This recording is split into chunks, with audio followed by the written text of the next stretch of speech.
Hi, everyone. Can you guys hear me? Yeah? Okay. Hi, everyone. It's Katie. Let's see. You probably know that it's Katie. I'm about to sneeze. I am hopeful. I think I'm going to be going on breaking point soon. So I am going to try to. Here's the deal. Ready, guys? Here's what happened. I was irresponsible, and relationships require trust, management of expectations, transparency, and all that. I actually didn't see Cenk had a meltdown. So if he did, I guess put a thing in. But people are like, yeah, all right, this is off to a great. Yeah, I had tech problems. That's it. I had tech problems for the last 7 to 8, 8 to 9, 9 to 10, 10 to 11, 11 to 12, over 5 hours. No, I did have some tech problems, and I was just busy, and I was like trying to post an Aaron Mate video because my other video of Aaron is like in purgatory, YouTube purgatory hell, and it's like out of sync. So I was going to do that here, but then I realized it was like too late to post a video, a very important Syria video. So I'm yeah, so anyway, I'm just sharing with you guys, and I didn't see this. I mean, I don't know if we need to look at this Cenk thing. I didn't see it. If someone wants to put it together, but I also think, someone very nicely wrote, Katie is the only one capable of bringing the left together. And maybe, guys, just maybe that's true. I never thought about that. But Democracy Now, yeah, we could go over Democracy Now. And I'm going to be honest, I'm trying to get someone on. Let's see if I can get this person on. Let's see. I mean, we could talk about Netanyahu. This really is for the fans who are used to me. Oh my God, Cenk is trending? No, not trending. It was just okay, let's see. This is really for the fans who are used to this, used to my show, and then I don't communicate. I'm really trying to apply like relationship healing, open communication, nonviolent communication to all this stuff, to our relationship, guys, right? Someone said parasocial. Why not? Why not do that? So yeah, this is me trying to take accountability. All right, I got some good responses here. Let me just open up my Twitter thing. It's unfortunate. Totally like ridiculous, self-indulgent, unimportant. But I did a little thing on Instagram, and it looks so much better than this light. I don't know what it is. I think my phone is good, so I have a good camera. All right. This is one of these streams where it's kind of like, like may not stay up all for long. This may be a special treat. In fact, if you're watching this now, this may just be a Patreon only thing. It really just may be, because I don't know. When you're doing something like this, it's not necessarily meant to be for the masses. It may just be meant to be for your most hardcore fans. And yes, I'm very sorry to people I didn't give warning to. In fact, let me actually tell. See, all right, guys, here's the deal. Let me fill all this out. I decided totally last minute to stream. This is just letting someone know.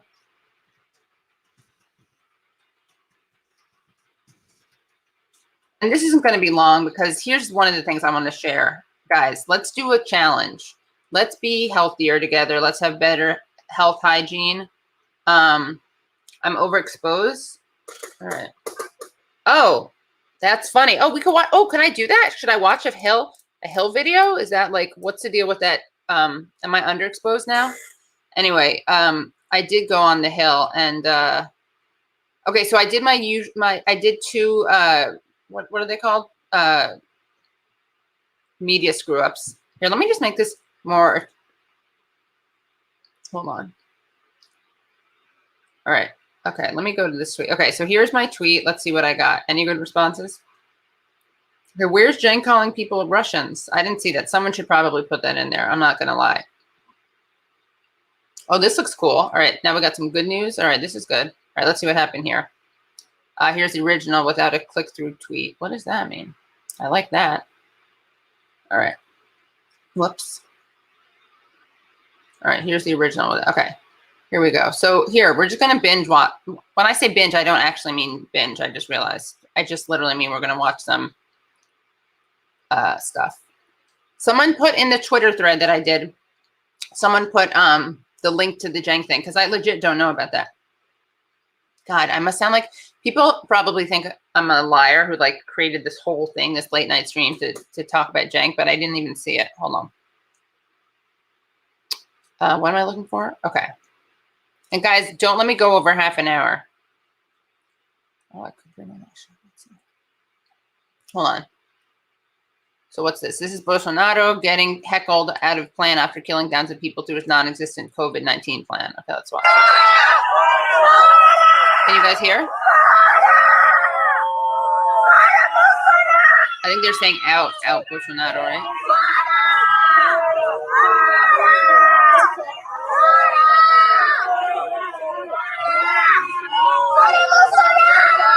Get out, Bolsonaro. You know what I saw on the plane? I should have done this too. Is Alan Dershowitz on the plane to Miami, of course. Genocide, they're saying. Any Portuguese speakers can tell me. Anyway.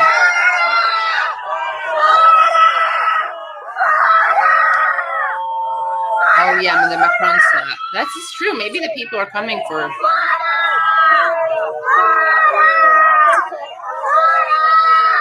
All right, so that's good. We like that, right? Talk about nonviolent resistance.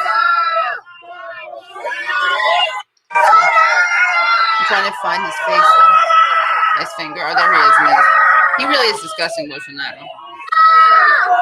And he was like in the military, you know, kind of scary dude, pro torture.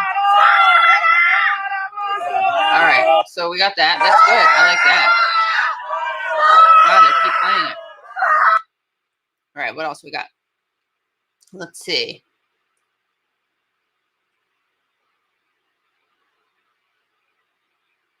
Wait, is this real? I haven't looked into this enough. What's this? Is this person actually pro Bolsonaro or anti? I don't have time to read these translated tweets. Let me tell you something. So I'm going to need my Brazil stringer.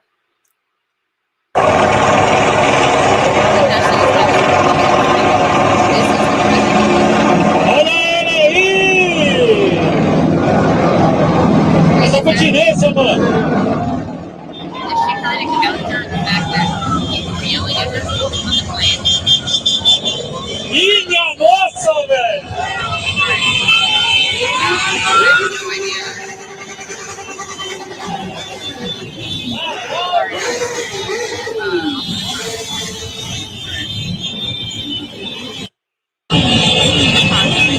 He's popular. Yeah. All right. What else we got? Fake news. Oh, so so like people, they're not responding to me. I was so confused. Okay. I was like, wow, why are they, okay, I got it. All right. Brazilian President Jair Bolsonaro was run out of plane after every passenger began heckling him and calling him a genocider. Read why Brazil hates him so much. Okay. I was so confused. It was like some really anti-Brazil person like saw my tweet that quickly that, oh, I see. Okay. Oh, I see. Got it. All right, we're going to get into this another time when I actually I can have a Brazil guest on. I got a couple options. In fact, I've done it before. All right, so let's see. Well, guys, I think we've all learned a lot. All right, hold on. Okay, let's see. Let me see if anyone else posted something that, let's see. Oh, Eric Adams, we know he sucks. Okay, so we got the people yelling at the Brazilian president. What's the latest on the oh wait, is this real? Hold on.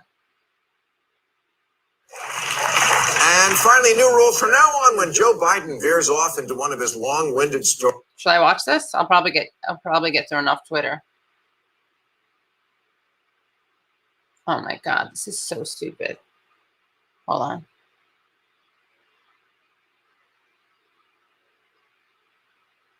Hold on, guys. Camila, I want you to come on. Hello. All right, hold on. Let me actually close it for a second. Look. Now, look. Am I the most organized host that you've ever seen? No. But who else literally does this in front of their hosts? Their viewers, you see? That's how, hold on. Oh. Hold on.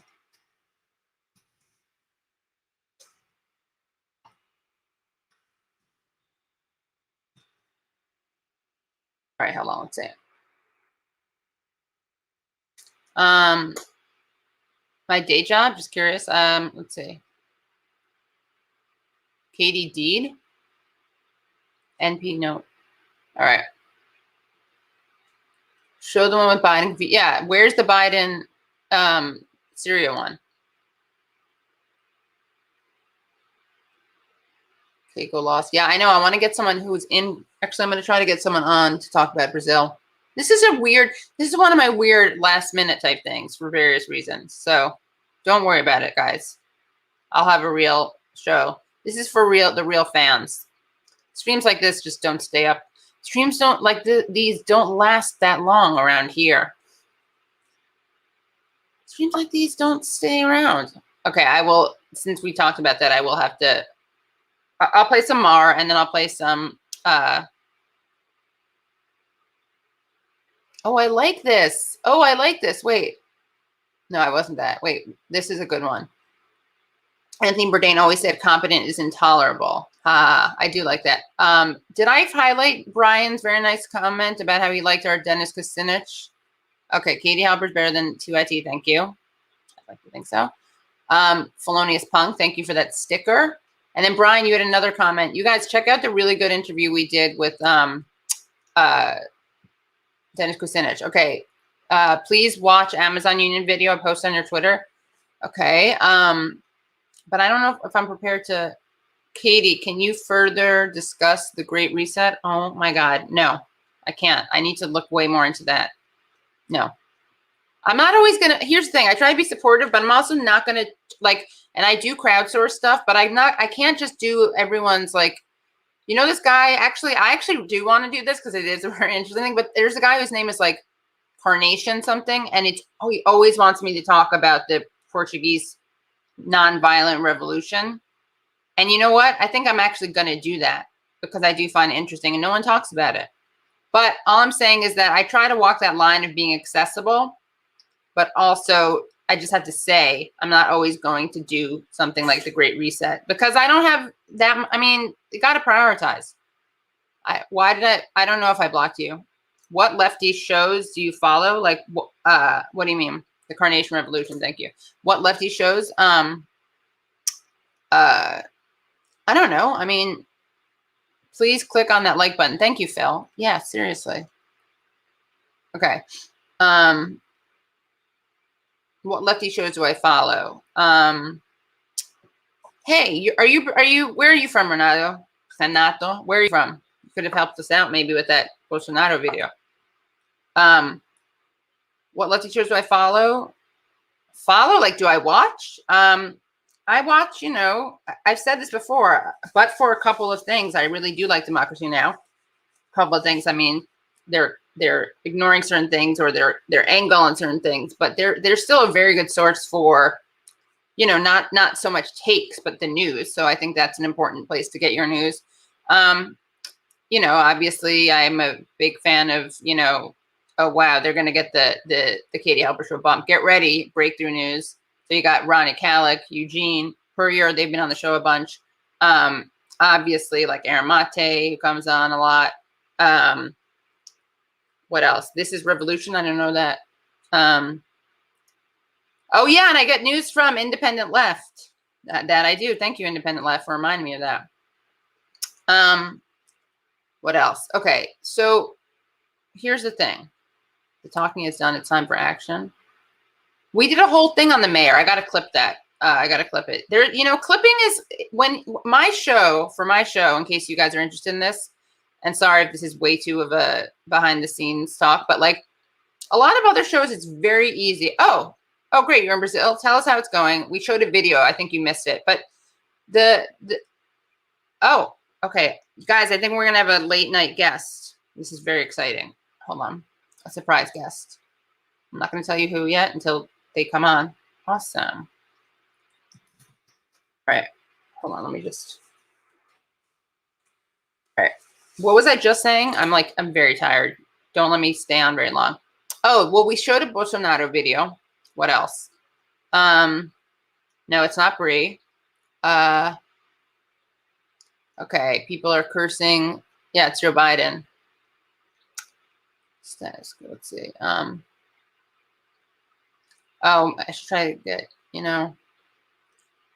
someone. I can't. Sometimes my DMs don't show up. Do you guys? Oh, I know what I was saying. You know what makes it hard to clip my show? It's not very from point A to point B. So there's an intervention required. Very annoying. Okay, by the way, but before I get our next guest ready, here's my question. Oh, and then the Amazon video, I kind of have to watch that because it's something about corporate Dems, and I don't know. I mean, I can watch it, but I can't comment on it necessarily. I don't know if I'm, caught up on it enough. Oh, wait, let me see if I can get this guy on. Okay. And guys, I'm going to wake up early to do a Pilates class, hopefully. That's another thing we can talk about. We don't just have to talk about the news. We can also talk about self-care. What if I did a little show called Reformist Self-Care? Oh, nice. Thank you. Someone named Barack Obama. I don't think it is, right? Love you, girl. Islam and Judaism united. Yes. Will I be on Breaking Points? I love you because you're hilarious and beautiful. Thank you, Tony. I'm going to try to make it happen. Katie should do an AMA, but what? Hold on. But where she asks her trolls questions. It's kind of funny, yeah. Hold on. All right, hold on. Okay. So you know what? Look, all I'm going to say is, again, this is, oh, okay, yeah. The guest is Bolsonaro, yeah. Let's see. Anarcho-syndicalism. Can you do a show on that? Yeah, I need some historians on. Okay, exercise is good. Walk 12 miles the other day. You know what I did? Oh, my God. You know what I did? I had 2 of these things, and this is exactly the number of whatever you're supposed to have. And my friend got this to me. It is so nice. It's a splash thing. I'm having some of the people on that you're asking. I've had Norman on a bunch. I'm going to have him on again. But if I do pre-taped interviews, right, that aren't live, should I post them and then do a watch party with them? How should I do it? Oh, I could do a premiere. That's what I can do, right? I can do a premiere and we talk about it, and that'll get live people, basically, right? I think that's how it works. Okay. I had Norman on. I had Norman and Aaron on. Okay, let's see. Walking actually cures depression. Oh, here's my idea. Ready? Oh, Tariq Ali would be good. Here's my idea. What if I did a show called Reformist Self-Care? Because radical, it's not radical because it's a little joke, but it's also because I'm not that radical in my self-care. So I thought that could be kind of funny.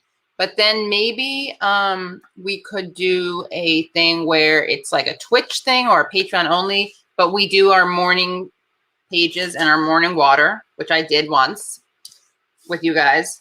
Yeah. Oh my God, Arlen Everest. Yeah, or maybe what if I have some guests on to talk about, what if we do like meditation? Not that I'd ever do that on the screen, but we could be doing it at the same time. Like I could be like, okay, I'm going to do this thing. Guys, everyone, let's do it. Oh, okay, yeah. Right? It's good, right? Reformist healthcare. Oh, sorry. I keep clicking on the wrong thing. Reformist metaphysical psychology. Reformist healthcare. Hold on. Where is that?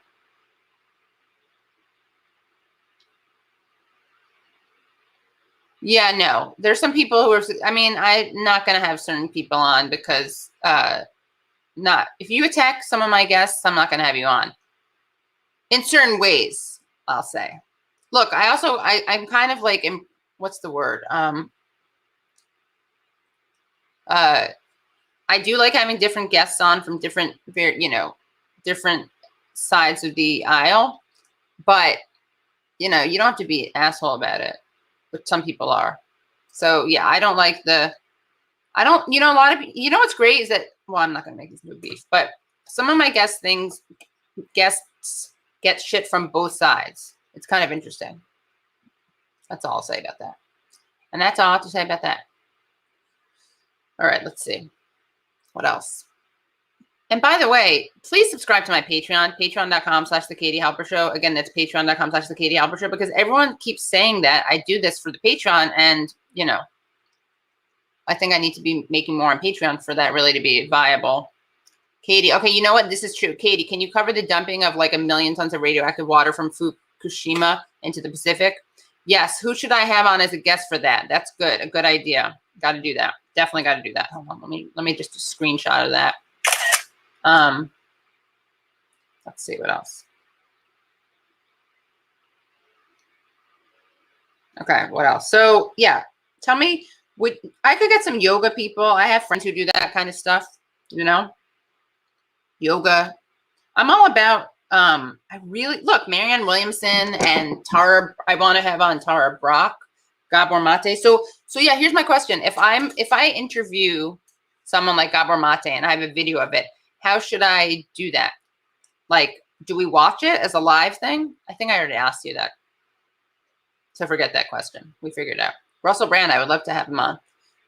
So yeah, I have a bunch of good pre-tape things that I'm going to get to soon, like this week. Peru election. Yeah. All right. Wait, is that really Hannah?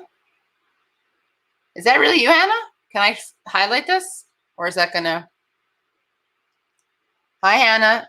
Do you want to come on? You should come on the show. Okay, that is another Mate member. Are you okay that I'm like talking to you live? I don't want to. Who is studying? Hannah, you are getting your master. Remind me what you're doing. I know you're studying psychology, but tell us, share with us what you're doing.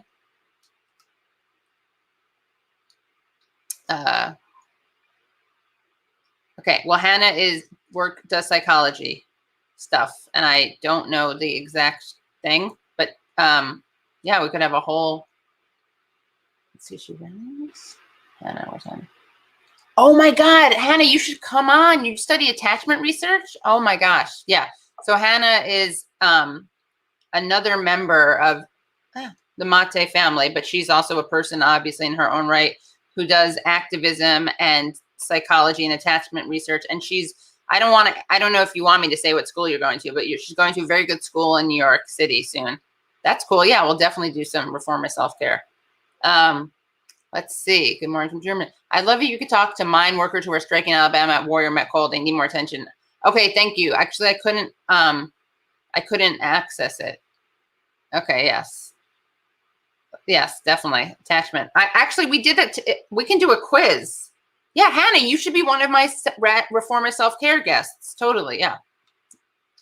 We were doing an attachment quiz the other day, a couple weeks ago.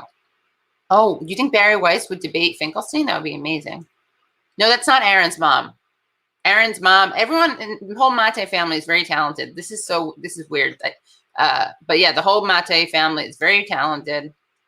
And Aaron's mother is a visual artist. And then the father and Hannah are in the genre of healing arts. Then you got the brother who does music, has his own show on YouTube, Lyrics to Go, which Aaron was on. All right, let's see. Let me make sure. Yeah, okay. Climax of prohibition. Moderator, there's a freaky thing in the chat. Fastwater dude. Oh, yeah. Yeah, okay. Cool. That's so funny. Aaron looks like how I imagine Romans looked like. That's really funny. I have another friend who looks like literally like his face belongs on a coin. but he's Italian. And then I have another friend who, yeah, another guy who looks like that too. Yeah. Oh, okay. Yeah, no. Let's see. What about Michael Albert, Katie Paragon? Okay. 1 second, guys. Hold on.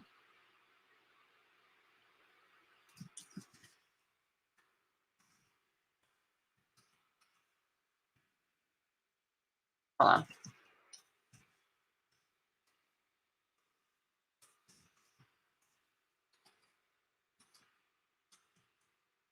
Okay, let's see.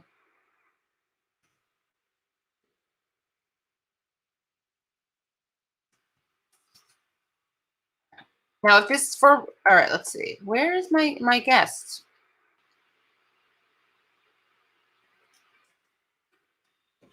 Okay, where's my guest? Guys, I'm really turning over a new leaf. None of these long late night things anymore. Okay,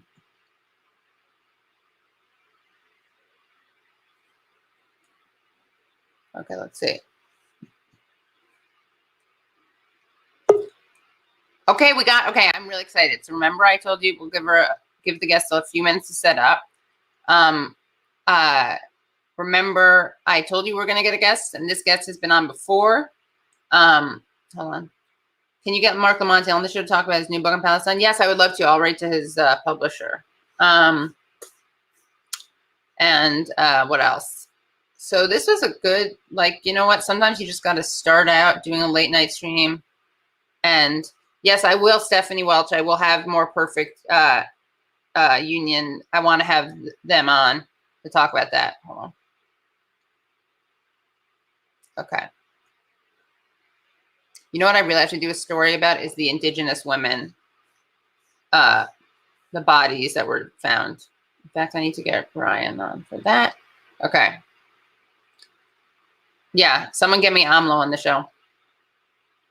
Oh, okay. I guess we're gonna have to ban the word bathwater from this chat. Just kind of never thought I would. I never thought that would be a thing. I don't know Slow News Day. Don't know Roar Media. Under fabricate rationale of what? I'm not going to deal with this thing. Hold on. No, civility towards some previous guests. That has nothing to do with it.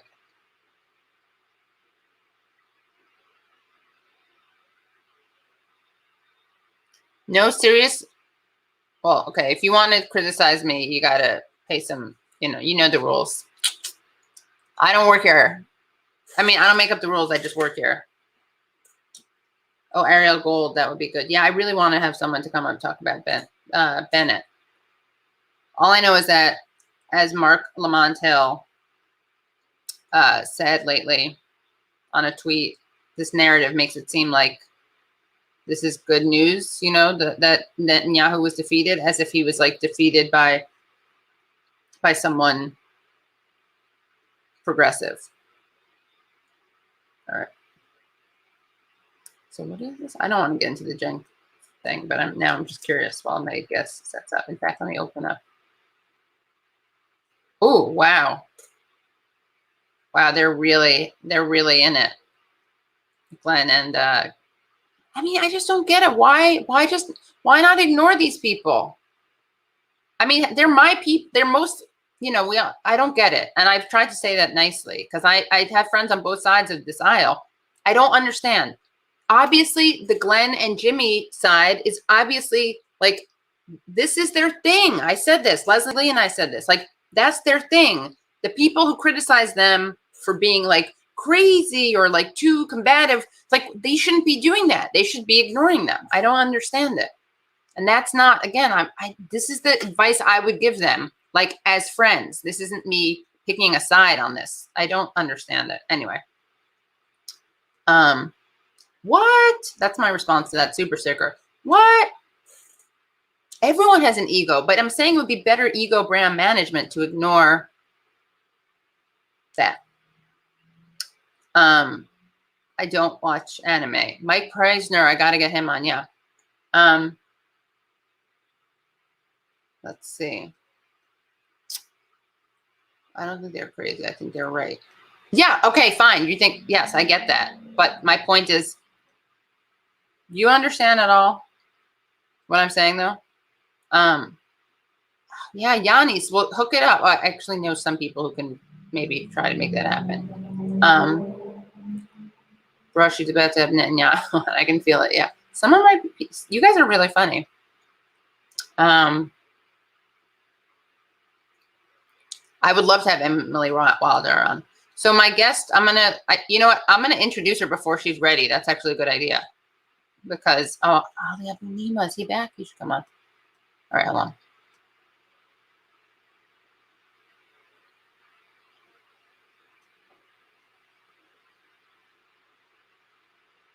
Okay. Okay, she tells me she's ready. Awesome. Hold on 1 second, guys. Okay, so we are inviting into the room. We are inviting a return guest. She is a journalist, presenter, correspondent, and known communist reporting on the ground in Latin America for Quechua News. Camila Escalante. Hold on. Camila Escalante, where are you? Let me go back. Are you ready? Yeah? Okay, I'm going to bring her on at the stream. Hello. Hey there. Hi, how are you? Good, how are you? Good, thank you. Welcome to the show. Thanks for having me again. Of course, yeah. You are part of you guys are the Latin American Katie Halper show correspondents. You got, so we gotta always go back to you. You and Ollie. Yeah, that's awesome. Raising my thing. I mean, we go back to you anyway. That sounded like anyway. Thank you for joining us. Tell us what you're covering right now. I always have Camila on, but then you responded to my tweet by saying what I should cover. You put something in from Quechua, right? About Fujimori, who we had Ali on like last weekend, right before the election. And now it turns out, probably in large part because the Katie Halper show bump, maybe other factors, but Castillo, the leftist, teacher, union organizer, he won. He won the election against the daughter of the dictator. And now there's attempts, though, to not let democracy have its say, which for some reason the U.S. Western media is not freaking out about, which is interesting. So tell us tell people what we need to know about what's happening there. Yeah, well, I mean, I guess we should have known that, these electoral processes don't just, begin and end, in a couple days and are proclaimed and declared official, and then everyone moves on. There's always, something always happens in Latin America. We didn't even, allot this much time to the coverage. We knew we wanted to do really good Peru coverage and follow up, but it's now been 1 week. The second round of the presidential election in Peru was held on Sunday. And, the first exit poll came out, the first sanctioned exit poll by the electoral authorities, and it showed them in a virtual, statistical tie. And then the second one came out, which is less of an exit poll and more of an actual sample that's more accurate with a much smaller margin of error. And it, again, it's about a statistical tie, but that figure that they came out with on Sunday night is fairly close to what we're seeing now. And so about 2-3 days ago, the electoral authorities finally processed 100% of the voting records, though they hadn't counted 100%. Now they've counted about 99.4%, or close to 100%. There's just a couple that haven't been counted. And at this point, Pedro Castillo has won with 50,000 votes over Keiko Fujimori. But there was a period during which Fujimori or either candidate, their campaigns could submit appeals to have voting records and the votes on them nullified. And so that deadline was Wednesday night.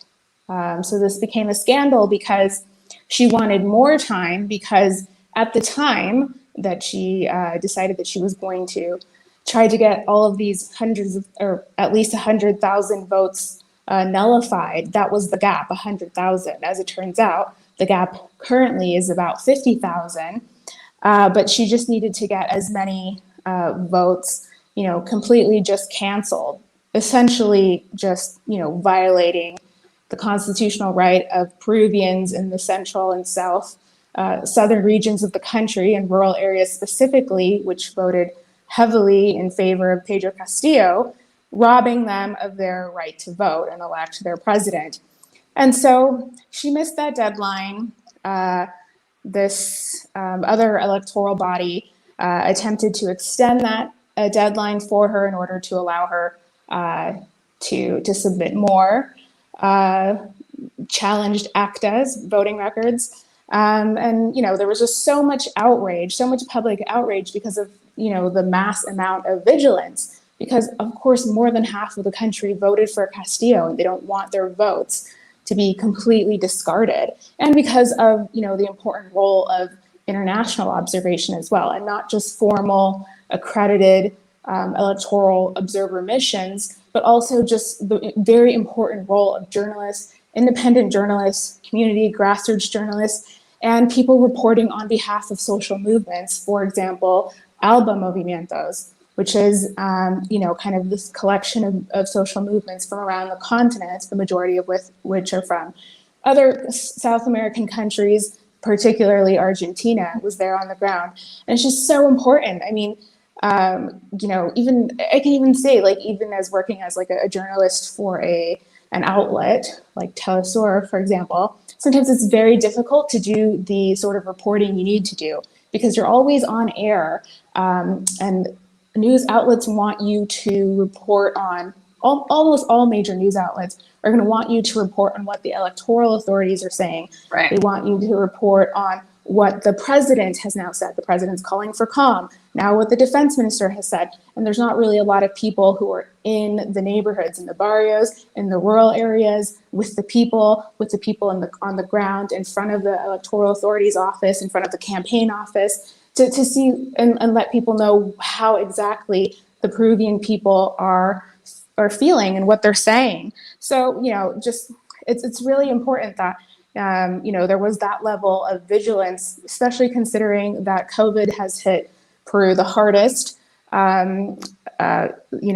Supposedly has just had like a ridiculous amount of deaths, and so they had to go back on their decision, reverse their decision at the JNE, which is the National Electoral Jury or Court, to extend that deadline and allow Fujimori to submit more appeals. So she's no longer allowed to do that. She can only appeal, or they can only appeal, what she had submitted up until Wednesday night at 8 p.m.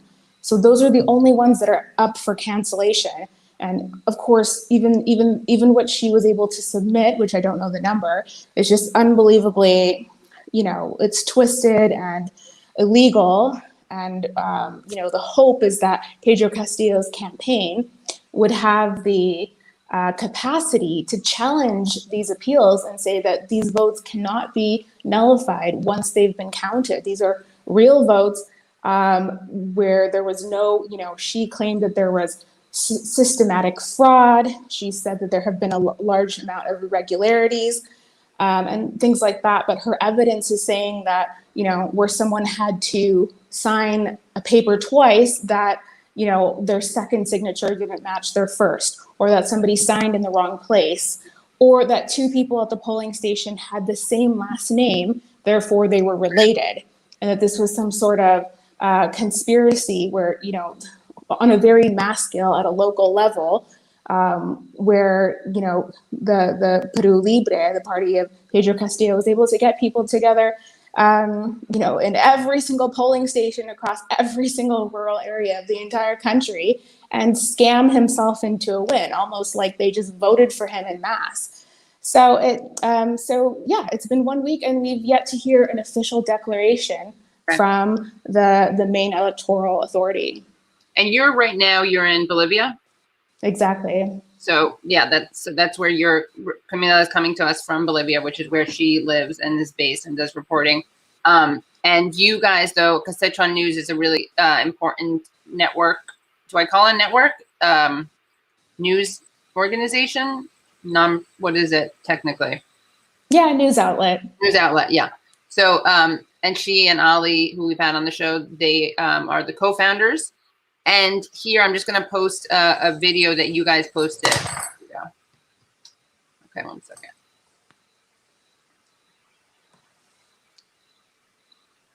And thank you for this, for joining us. And again, for people who don't know, who didn't catch it last time when we had Ali on, Keiko Fujimori is the daughter of Fujimori, the former dictator, who did things, who's in jail. She was also banned from running for legal reasons, right? For corruption. And he's in jail for corruption reasons. He also sterilized indigenous women, you know, against their will. So here, but I'm just going to play this subtitled video that you guys posted. El Perú es un nuevo Can you guys hear that? Is there audio there? Yeah? Yeah, we can hear. Okay, great. Sorry. Okay, let's see. epicentro de confrontación. Confrontación entre el comunismo y una economía libre, entre el control de la prensa y la libertad de expresión. Y hoy que tengo la oportunidad, el Perú es un nuevo epicentro de confrontación. Confrontación entre el comunismo y una economía libre, entre el control de la prensa y la libertad de expresión. Y hoy que tengo la oportunidad de estar frente a la prensa internacional, quiero también dar mi mensaje al mundo de lo que significa esta batalla para nuestro país. Esta segunda vuelta no es solamente entre Keiko Fujimori y Pedro Castillo, sino estamos enfrentando también al partido. This is not just a battle between Keiko Fujimori and Pedro Castillo. This is we're also confronting a political party, Perú Libre, Free Peru, that identifies itself as Marxist-Leninist. Político, como además ellos se autodenominan, marxista-leninista Perú Libre. El destino ha querido que el fujimorismo, que hace 30 años detuvo el avance del Sendero Luminoso, hoy represente a todos los peruanos en el intento de que Perú no se convierta en Venezuela. Esa es una de las grandes responsabilidades que nosotros tenemos. Y queremos informar al mundo hechos muy graves que vienen sucediendo en esta última etapa del proceso electoral. We want to inform the world that this is the last stage. We want to inform the world of serious cases in this final stage of the electoral process. Etapa del proceso electoral. Como lo dije al comienzo, esto no se trata de mí. Se trata de que el Perú es un país estratégicamente, geopolíticamente hablando, fundamental. This isn't about me. It's about Peru being strategically, geopolitically crucial in Latin En America. Latinoamérica. Y es por eso este intento de la izquierda internacional de That's why the attempt by the international left, who with all the manipulations we've seen in the voting want to try to twist the popular will. como de lugar y con todas estas manipulaciones que hemos visto en mesa, quieren tratar de torcer la voluntad popular. He estado en prisión 3 veces, más de 16 meses, alejada de mi familia. Y de esa experiencia tan difícil es que saco las fuerzas para decirle a la izquierda radical y al partido marxista-leninista Perú Libre que nosotros vamos a levantar nuestra voz. Lo que queremos es que se respete la voluntad popular. Okay, so I realized the font was big enough to see, so sorry if I read over it. But this last part amazing. She's saying that like she has been to jail for 15 months. She was in jail, right? Is that 16. 16. Oh yeah, right. I've been in prison 3 times, more than 16 months, far away from my family. Although her father's in jail too, so it's kind of a family thing. And she tries to link that to her, from that very difficult experience, that I draw strength. Let's watch this again. To tell the radical left and the Marxist-Leninist Party, Peru Libre, that we are going to raise our voice. So yeah, it's her tough experience in prison that that makes her prepared to take on the left. So Camila, what's your response to that? Are you moved? Are you in tears? Do you feel so bad for her and her prison experience? Yeah, I think it's like unbelievable that she says that, because if you follow right-wing Peruvian Twitter, there's just so many people who follow and support her because she is the right-wing candidate and the candidate of neoliberalism, not for any other reason. Nobody supports her because they like her or because they like what she stands for, besides that she's against the leftist. There are very few reasons that I can tell why someone has gone to, vote for her in a way that is, proactive, or that, makes these right-wing supporters of Fujimori the protagonists. In fact, it's the opposite. They're just trying to avoid a win by a leftist. So I don't really know if, that line, I don't really know why she would have thrown that line in there. It's just so bizarre. But this is exactly the message she wanted us to hear. Just so that's, important to point out, because if you see in the video, there's a bunch of jump cuts. It's not because we edited it. We took the video and just subtitled the one that she posted on her Facebook and Twitter. Wow. So all the jump cuts are just because she just put all the sentences she wanted the world to see. Because people realistically are not sitting around going to watch an entire press conference that's probably like 45 minutes long. So this is exactly what she wanted us to hear. And I think it's really interesting because it's, it shows us that she's like not, in all the cases of the right wing trying to steal and manipulate elections and, try maneuvers to try to change the outcomes of elections, they're always talking about freedom and liberty. And, in some ways she's spoken about those before, and she does kind of, implicitly allude to some of those things, but she doesn't actually have them, scripted out in this video that she pieced together. She's really just, jumping, skipping that step and going right to appealing to the people who have fallen for the fear mongering in the media against communism, against leftists, against socialism, against Venezuela. And the media in Peru is an extreme case.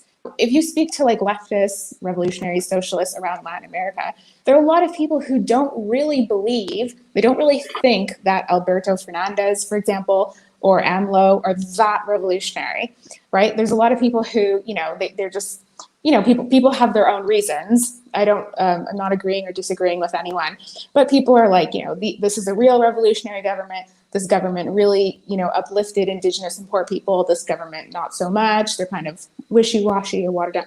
In Peru, the media and the kind of people who come on and do like, commentary on the primetime news, these like analysts, they're just so far right to where, they're calling Alberto Fernandez a communist. They're calling anyone.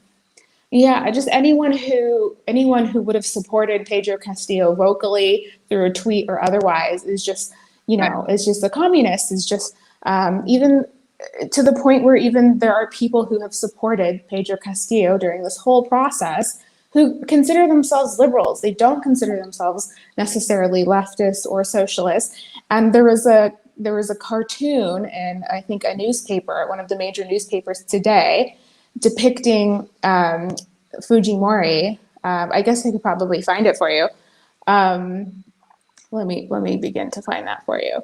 It's kind of showing Fujimori as Chavez, And this is supposed to, of course, this is someone who is basically against Fujimori, for Castillo, but the message is supposed to be that she is a dictator, an authoritarian. Oh, So that's so funny. Okay.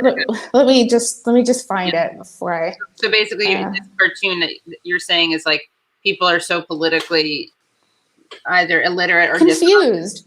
No, confused. they're confused Like, because of this, like, yeah, decades-long war on leftism, on anything remotely left, to the point where, you know, in most countries, the person who would support and lend their vote to, offer their vote to, campaign for, agree with the policy proposals of Pedro Castillo, would also identify themselves as either Chavistas or sympathizers of the Bolivarian Revolution, or supporting Venezuela and its people and government, things like that. But in the case of Peru, you have people who say, I'm supporting Castillo, but I'm against socialism, or I'm against Hugo Chavez. So this is like an image where, I sent it to you. Okay. Let's see. Where did you send it? Private chat or DM? On Twitter. That's not, yeah. Okay, let's see. That is, so who made this? I think it's just like it's for La República. That is so funny. Hold on, let me.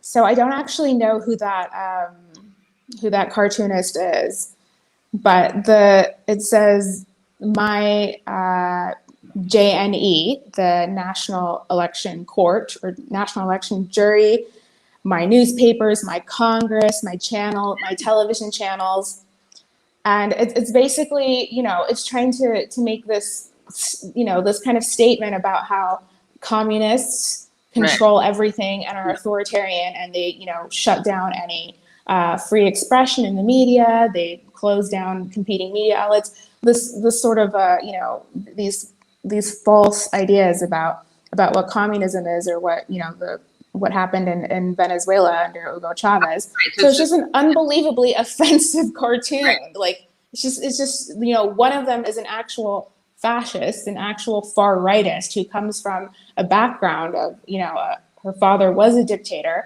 and then we have Hugo Chavez, who is literally the leader of the Latin American left, even after his passing. Right, and it's fun. Yeah, I mean, obviously they're like, yes, like you got the fascists, and then even people who criticize Chavez should understand that he's on the left. I guess people just really think that they're just like, oh, they're all authoritarians or something. But obviously, you know, Chavez and Fujimori are not comparable in any way. But that's funny. So that's someone that they think that they're like supporting, they think they're insulting her by comparing her to Chavez, which is like, I guess whatever you can do to scare people into being afraid of her, right? You have to appeal to people who hate Chavez, but it is a funny, weird, politically confused thing. It's very confusing. I mean, I just had to, like, you know, I was just thinking like maybe Peru has a similar army uniform, but no, they don't. I mean, the specific placement of the thing on the beret is like, or beret is definitely like the Venezuelan Chavez's thing. So what can be done now? Like, what's going to happen? What are your predictions? What kind of stuff can people around the world do? Well, it's difficult to know when they're going to, if it is the case, and there's just rumors flying all over social media all the time about what exactly is being reexamined in terms of the appeals that she submitted on time. And some people are, you know, trying to say things like, alert, they're looking at, you know, appeals that were filed after the deadline, like things like that. So it's very difficult to know like when we're going to hear the end of this process of re-examining those records. But if it is the case that she was only able to appeal up until 8 p.m. Wednesday, and she didn't have enough time to challenge what she said amounted to 200,000 votes. She said there were 500,000 votes at stake with, I don't know, all sorts of math she did, but that 200,000 what was being presented to the JNE. So it just seems that, you know, people are saying that what she was able to present was something like let's say 50,000. It was far less because even if she got all of those canceled, it just wouldn't be enough to put her over, that the margin that that Pedro Castillo won with. So it just seems like there's just no way. But I think she's going to. I mean, this is what her message is that she's going to continue to raise her voice. She says that so votes will be respected. But I mean, if you follow their public statements and the statements of some of her closest supporters, it just sounds like they're not even talking about. They forget the message. They forget that their original message was that there was a conspiracy to commit some sort of fraud. Of course, leaving beside the fact that the word fraud actually means something and they need to be able to substantiate that at some point. Right. And they forget that that's supposed to be their main talking point. And that's going back to this clip that you played, which is, she's talking about, this is between communism and the free market. This is a party that identifies itself as Marxist-Leninist. I mean, she's saying all sorts of things, but not really talking about free, fair, transparent elections, all the typical talking points that we're supposed to be focusing on. So it's obvious that she's trying to appeal to something else. And so, a lot of things began to boil over on Friday night. And so both Fujimori's people and Castillo's people planned big rallies for Saturday. And so yesterday afternoon, evening, they both had rallies at the same time. They kind of had a little bit of a confrontation, but she came out and addressed her supporters. And I think that most people would say, because this has been in all of our comments on all of our posts about Peru, that it just reminds them of Trump riling up his base. The kinds of things she says is not really, it's not really about, policy. A fair election or anything like that. It's just about appealing to what gets people riled up, so that they can maintain this fight until she's able to pull something. It's funny. It's funny because her going to jail. That's just another part of her appealing to fear mongering. She's basically just trying to paint, like you were saying, it's like democracy and freedom on one side, and Marxist Leninism on the other, which is funny because her father was literally a right-wing dictator who disappeared people, who sterilized indigenous women, who is not just he's not kind of just a random neoliberal. He's actually very socially reactionary. So it's funny to try to see her play that side of it. And of course, she went to jail for corruption. She makes it seem like she went to jail because she was defending freedom from the shining path.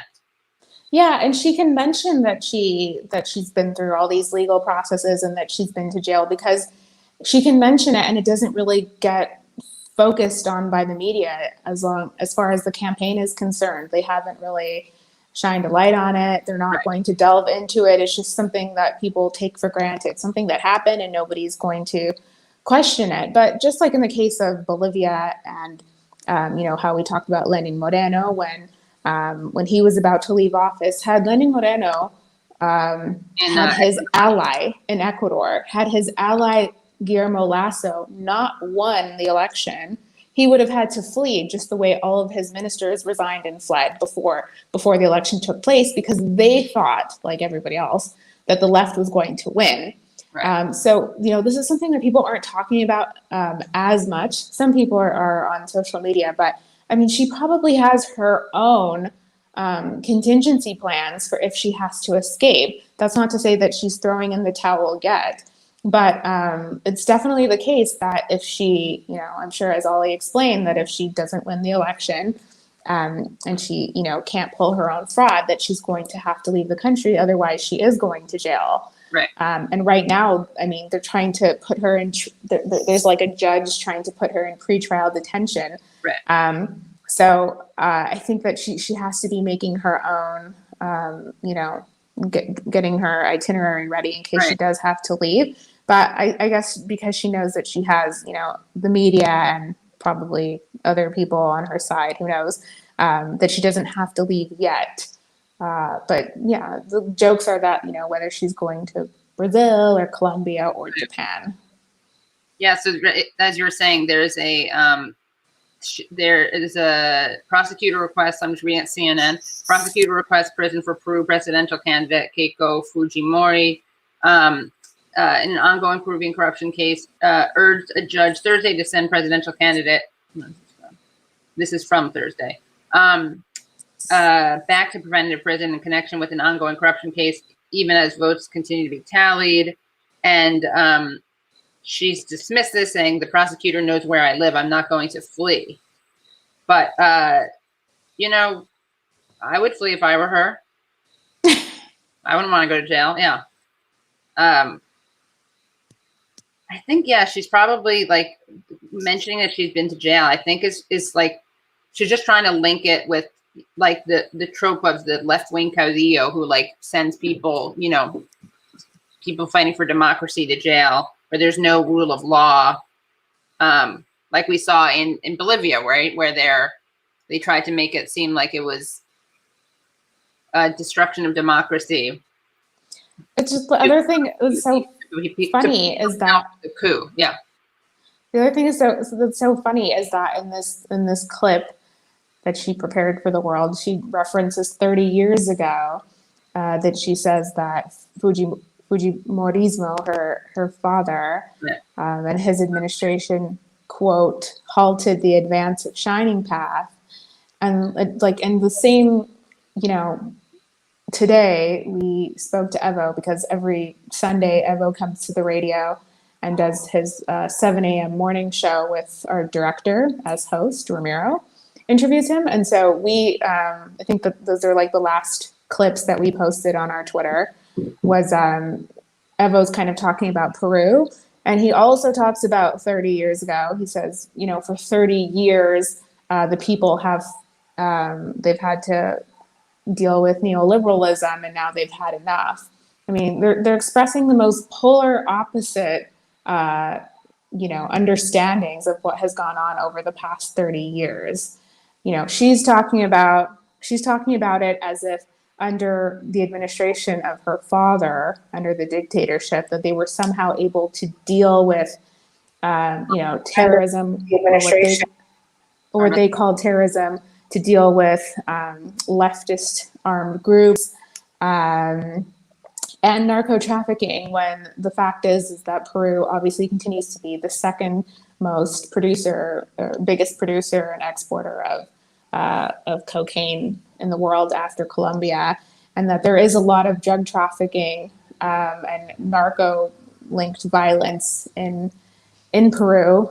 And this is what Evo was saying, was that, you know, these countries, you know, specifically lately Colombia always, Peru and Chile, the people are in rebellion because neoliberalism has come to an end. And the neoliberal economic model imposed by the United States in these model countries that everyone in Latin America is supposed to look to has completely failed. And he says that, you know, people are just about in permanent mobilization at this point because it hasn't worked. It's on its deathbed. It's in its agony period, he says, neoliberalism as a system, and that people are looking for real structural change. Yeah, I have that clip. I'll show that right now. He did a few clips. We did a few clips. El terrorismo y el narcotráfico. Yeah. Colombia, yo diría, es el país más protegido por Estados Unidos como su modelo, como la luz del imperio desde Colombia para América Latina. Y ahí está la rebelión, y sigue la rebelión en Colombia. ¿Qué significa eso? Que ese modelo económico neoliberal ha fracasado. La guerra contra las drogas ha fracasado en Colombia. En Colombia no hay bases militares, no hay inversión, ¿no? Mucha plata, su pretexto de erradicar el terrorismo y el narcotráfico. La falsa guerra de las drogas es uno de los fracasos. Es otro mecanismo de control político, sobre pretexto de lucha contra el narcotráfico. En la década pasada inventaron la lucha contra el comunismo, fracasó contra el terrorismo, fracasado y contra el narcotráfico, vamos fracasando. Y estas políticas de intervención o intervencionismo usando el narcotráfico también van fracasando cuando se revela. ¿Qué era Perú? Chile, Colombia. Eran los países más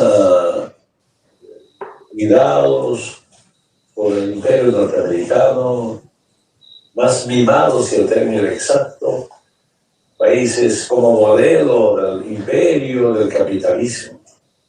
Ahora en esos países hay rebeliones del pueblo. Yo diría que esto demuestra el fin del neoliberalismo, que el neoliberalismo está en su agonía. Por eso la rebelión. Y nuevamente también quiero ratificar los movimientos sociales, acompañados con profesionales patriotas, profesionales que luchan también por la soberanía de un Estado y por la dignidad del pueblo, pues no solamente están por una reivindicación de carácter social, sino están por cambios estructurales. Yeah, and I mean, as we've like talked about before, Evo Morales, who is a union leader, it goes like it bears repeating. Evo Morales, now that he's no longer the president of the plurinational state of Bolivia, continues to be the president of the union, which owns our outlet, which is the Six Federations of Tropico. He's also the president of the party, the Movement Towards Socialism Party. But in his day-to-day, he is a union leader. And as a member of a union here, which these are the unions of coca growers, you have to attend every single meeting that is held. Like they have meetings all the time. Like that's what the union movement is like here in Bolivia. Is people just go to meetings all the time. They're constantly organizing. They're constantly dealing with issues on this worker level. So that's to say that if you are an owner of a plot of land and you grow coca there, and you're a part of this union, then let's say you have like a doctor's appointment, like in the city, you have to like cancel your doctor's appointment or make sure that you get back on time. Otherwise, there are like penalties. I mean, it's very strict. So anyways, that's to say that he's been a union leader for decades, and he was part of the struggle here in the 80s and 90s against the presence of the U.S. The DEA and the U.S. Embassy and other actors that were here at the time as well. And they essentially had to kick them out of this region. So before they were even, when he came to the presidency and, before the movement towards socialism government, when they actually began to, formally on that state level, disassociate with the United States in some ways, just in this region alone, they kicked out the DEA and U.S. presence in general. They had to actually fight against them.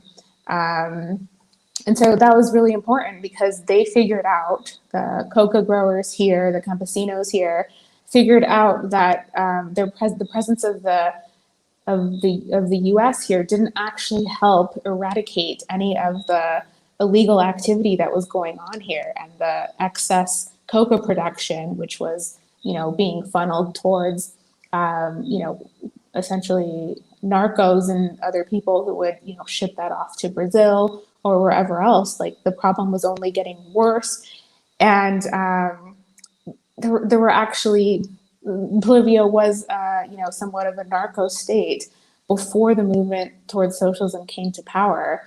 There was literally a minister, Arce Gomez was his name. Pretty interesting person to learn about. He actually was known as the minister of cocaine. So this is a right-wing neoliberal government, and everybody knew, including the US government, and even some Democrats went after him.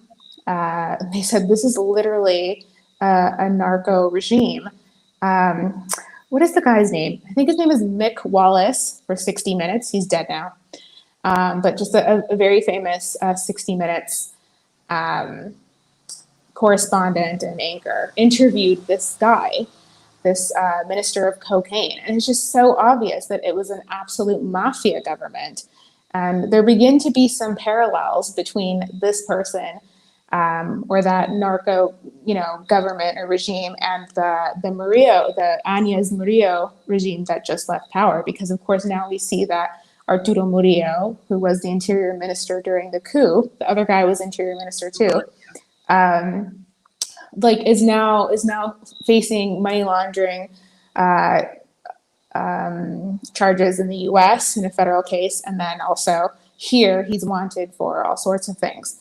So anyways, that's to say that I think people have finally figured out in other countries as well that if they want to deal with these issues, whether it be the eradication of coca production, whether it be the eradication of transnational criminal organizations, gangs, paramilitaries, even leftist guerrilla forces, or whatever it is that the country and the people of, the rural area, the countryside, wherever the crime is, whatever it is they want to fight and get rid of, they need to do it themselves. They need to do it through the state, if not through, communities or, regional governments on like a more local level, but not with, but not with the assistance of the United States, as in the case of Colombia. Their entire anti-drug strategy, and as well as a lot of other policies, internal Colombian policies, have been designed by the United States and have been obviously a failure. So this is the point that Evo continues to reiterate, is that countries have to solve their own problems without U.S. interference and without U.S. presence at all. And what's he like, Evo? Like how frequently have you met him? All the time. He's really, he has like 20-hour days. He's really, really busy. He's really on top of things. This is a person who has to know, like I said, what's going on in the union. He has to know what's going on with the party on a national level. So, let's say there's like a very specific issue in the department of Beni or Pando or Chuquisaca across the country, and it has, something to do with the movement towards socialism. It's his job to know what it's about, even if it's a little bit local. But he also is, one of the main people in Bolivia from the MAS who's always keeping a general eye on what's going on throughout the region, and is really, invested in knowing, what other social movements are doing, other leftist parties in the region. I mean, he's a true internationalist. And so he's a very, lighthearted, always joking, and a very nice person, but also very strict, or disciplined, And, he's the kind of person who, like, if he doesn't like the way something is done, like, let's say someone interviews him and, like, at the end, he'll be like, you should have asked me about this. Or he'll correct them or say, or like even during the interview, he might be like, well, I disagree with like the premise of your question. And these are, of course, people who are like his friends, like, the media. It's not like, I'm not talking about the right-wing media in the city. I'm talking about even, somebody here at the radio station interviewing him. He likes to correct people because he's been doing this for, so long. And so he's not afraid to kind of guide people in the right way. And one of the clips too is he's talking about the importance of media and how critical it is for the people to have, the people, leftist movements, to have our own media, and that it has to be effective, it has to be engaging, it has to sometimes be entertaining, it needs to be educational. And, I think that he has been, especially with everything that happened during the coup here, he's been very, he's very keen, and he notices the deficiencies in the media. And, obviously we've said a million times, just like in all of Latin America, but here especially, the main TV networks and all the biggest outlets are, of course, right-wing outlets that are controlled by the oligarchy and, these kind of like people who are aligned with U.S. interests and whatnot. But even within, the public television and the kind of grassroots media, I think Evo has had a lot of criticism as well. He thinks that he sees this as a big barrier, that you can do all the organizing you want here on the ground with the union meetings and the big rallies and all these different initiatives they do or whatever it is. But communication is such an important part of the puzzle that's missing right now. And so I think, he's at the beginning of trying to encourage us to do a little better. And I think that's why, he's been so supportive and interested in knowing what we do in English, because this is like adding a whole nother level to coverage, because obviously a big reason why people came to know about the coup and what was going on here in Bolivia was because some noise was made in English. Had it just been reported in Spanish, it would have, people wouldn't have really known what the situation was here. So I think he's really interested. When you're saying in the United States, or you're saying that the news came back to Bolivia?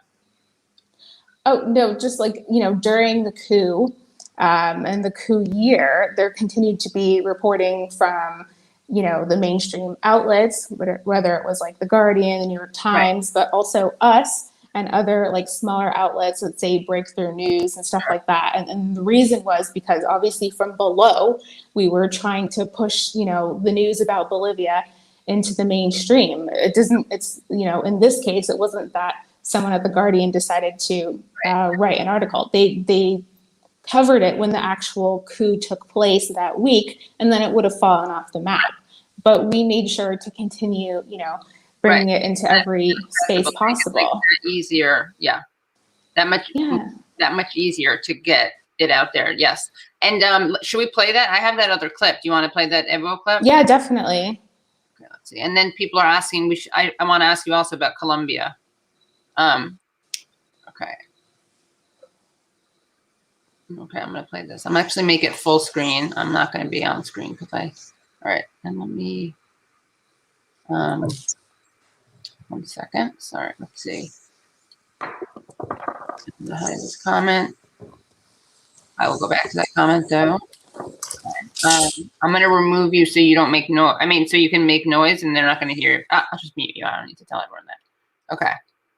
Hold on 1 second. Algunos medios de comunicación sometidos a las políticas norteamericanas es peor que la bomba atómica, que cada día destroza la mente de las nuevas generaciones. Le paso a las redes sociales, que no sé si se dice la verdad, pero sí convencido. Comunicación como sinónimo de la liberación. Comunicación debe ser más efectiva, más emotiva inclusive, comunicación más educativa para la liberación de la gente humilde, de la gente pobre. Esa es comunicación. Aquí hay una especie de una triangulación, el capitalismo, los medios de comunicación y las guerras, que las guerras vienen de los países no industrializados y se financian mediante las guerras. Guerra, comunicación de la derecha del imperio. Okay, another great clip. Okay, another really good clip. Great speaker. Oh wait, let me unmute you. Let me not silence you. And someone had put in the comments, saying emergency, talk about what's happening in Colombia. Have you guys been covering that? Yeah, we have. I think, we don't have the resources to cover everything every day, but it's definitely a priority for both of us, Molly and I, but also for, the radio station in general. The program that my colleague Olida does in Spanish is, like an interview program that touches on international topics. And he does have guests on Colombia and other issues. And so a really interesting and important thing that took place in the city of Bogota this week was that there was a 3-day popular national assembly is what they called it. And this was social movements, representatives of social movements and peoples, indigenous peoples, Afro-descendant communities, who came to Bogota for this 3-day assembly where they, kind of discussed in general where they've come from in terms of this national strike, which began on April 28th and which continues now. It began, of course, against regressive neoliberal tax reform, and it was rescinded by Ivan Duque, but there's a lot of other, kind of austerity, neoliberal measures that he's tried to take, and people are against his government in general. So these mobilizations have continued across the entire country, and these mobilizations are so significant because as much as the rural areas have been in struggle, they've been fighting against the Duque government for so long, against the killings of social leaders, against the killings of former combatants, peace signers of the 2016 peace accords, against the killings of just rural indigenous communities in general. So these people have been protesting for a long time, but this is a really crucial time because we have people from the urban centers, from the cities protesting, and then you have people from the rural areas shutting down highways and everything in between. So it really is just a massive cross section of the country that is, demanding, in general, his resignation. They don't want, people want things like a basic income because of COVID. There's just, lack of employment for young people, lack of opportunity, and it's just become really hopeless. And, poverty is exacerbated under the economy that resulted from the lockdown since COVID took place. And so now this has been going on for so long. There's a national strike committee. That national strike committee is made up of about 3 or 4 major unions. And that's who originally called the April 28th strike. And they kind of maintained it, and they're the people who've been kind of speaking with the government when they were, negotiating or whatever it was. But a lot of these social movements have been self-convoking. They've been holding their own actions, their own mobilizations, shutting down roads on their own, and they're not waiting for the National Strike Committee to say, okay, on Wednesday we're doing this. They're doing their own things on their own, and they're also dialoguing with other social movements. And so they all, these people say that the National Strike Committee is not necessarily representative of them or their demands. And so this process of the National Popular Assembly was to bring all of these different actors together, all of these social movements, largely outside of the mainstream unions, and discuss, how the process has been for them, what kind of demands they're looking for, what the issues are. Some of the standout issues, of course, have been the killings by the police, by the riot forces, or the riot squad of the police called ESMAD, which has killed over 50 people, maybe over 70 people. There are disappeared people. There are a very long list of triangulated, verified lists by social or organizations or human rights organizations of human rights defenders who have compiled their lists, with people who have gone missing, particularly in Cali, for example. And some of those people have never appeared. Some of those people have appeared dead. Other people have appeared tortured or injured by police, or they were, arbitrarily arrested and taken to places that they're not supposed to be taken to. So they weren't necessarily taken to the police precinct that people usually go to when they're arrested. They're just held somewhere, like, a warehouse or someone's house. So, there's been all sorts of repression outside of the people who've been killed and disappeared. There have been very extreme injuries, and there have also been sexual assaults and rapes of women in particular during these protests by police, because, of course, the cities largely have been militarized. That has been the response of the Duque government, is to militarize the cities in response to this unrest. So this process of the Popular Assembly is to bring the people together. They came out with a final declaration, and it's very ambitious. I guess I'll try to get something out on it tomorrow in terms of an article, because it has to be translated.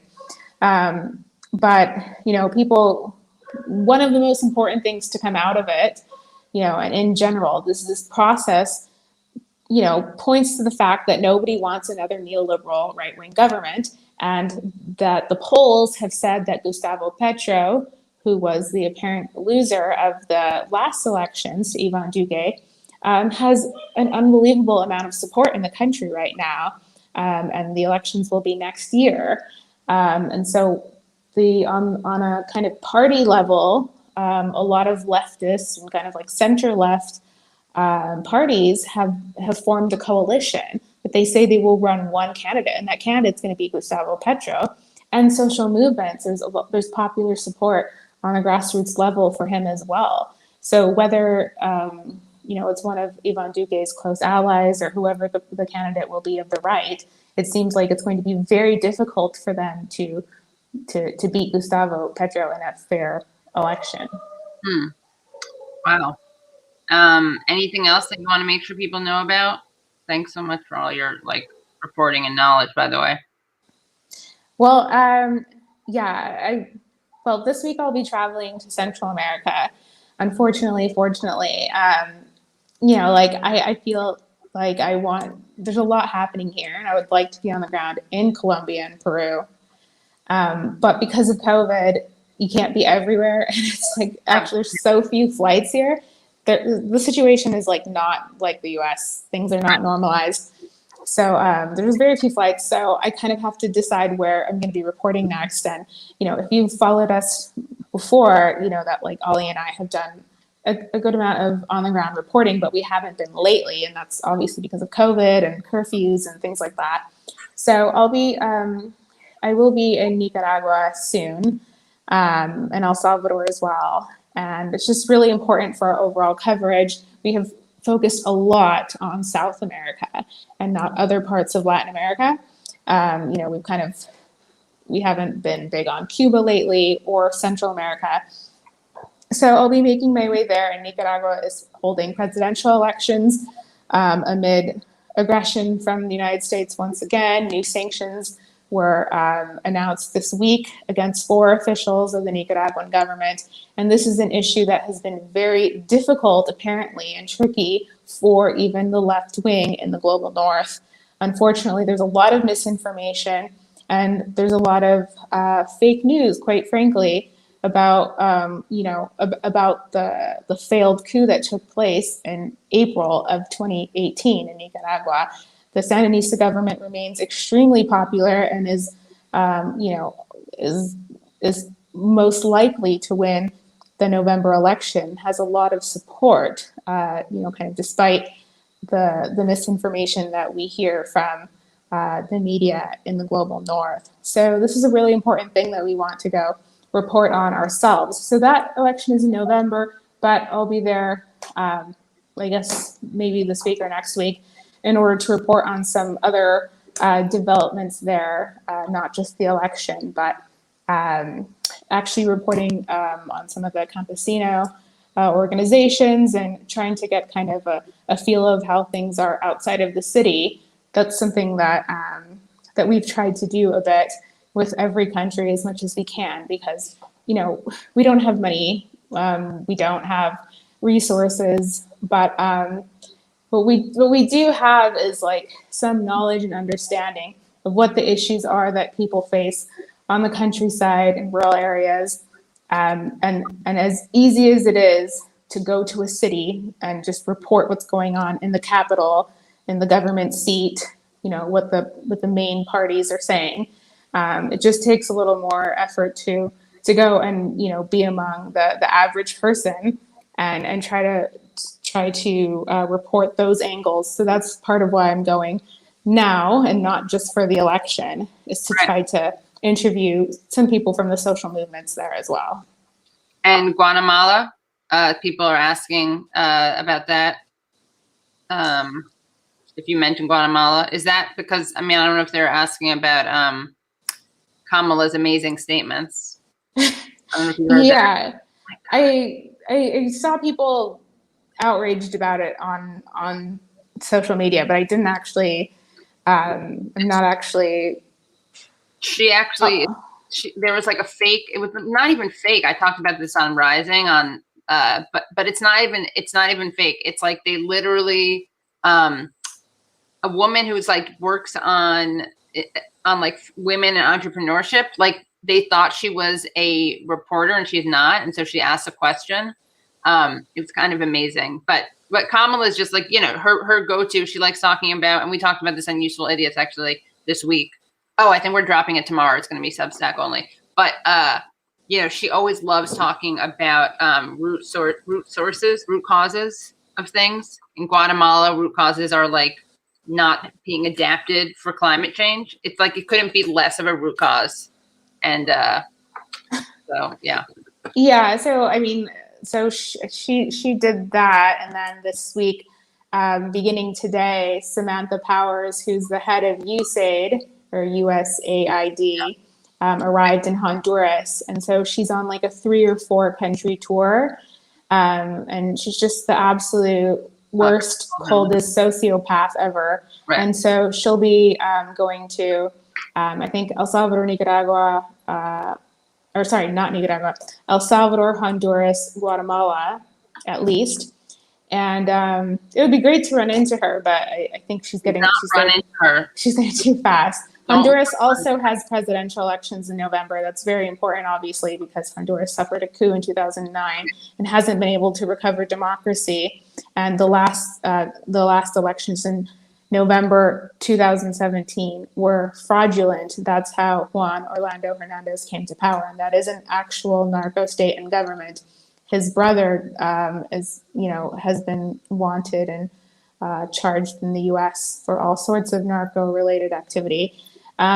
So yeah, Samantha Powers will be, I guess, visiting with, you know, what they say is like civil society organizations or whatever it is, but it really is just like the organizations which receive money from the U.S. State Department through USAID, and so that should be interesting. So yeah, we just kind of want to broaden our coverage a little bit because we've kind of just been in this South American nook because obviously, you know, I lived in Ecuador and Venezuela, here now in Bolivia, Peru are the neighbors. But, you know, we do want to cover a little bit more, obviously focusing on Bolivia as much as we can as kind of our base. Yeah. And so, of course, she famously, you know, like just like Biden said, I couldn't be clearer, any more clear, do not come here, when he said that to the people of Haiti. So Kamala, you know, because they ran against how terrible Trump was on the border, she's telling Guatemalans not to come. Yeah. Yeah. We actually did. I guess that's their motto. Yeah, that's their motto. Yeah, we actually did a Who Said It, Hillary, Biden, or Kamala Harris on Useful Idiots that we're releasing tomorrow, but it's a fun quiz. You guys should all take it. But yeah, we got to get, let's see. Yes, definitely sub to the Kasechan News is what? Yeah, YouTube, I guess. We got to get you more subs. Guys, do that right now. Go subscribe. Let's get that number up. I think they mean that. Do they mean Patreon or YouTube? They probably mean YouTube, right? I don't know, but YouTube would be great because it's free. We never we don't promote that at all, and we should. So I will drop that link in. Yeah, I'm having a strawberry. Okay, that I put in my water to make myself drink water. Okay, thank you for that. So now, and what else? Anything else that you want us to know about what's happening in Bolivia? And then, sorry, I'm trying to figure out where to even get the link for that. I'll put it in. Okay. No, let's see. I'll look for it, or I'll put in the description. But what is it? I mean, I'll find it. Yeah.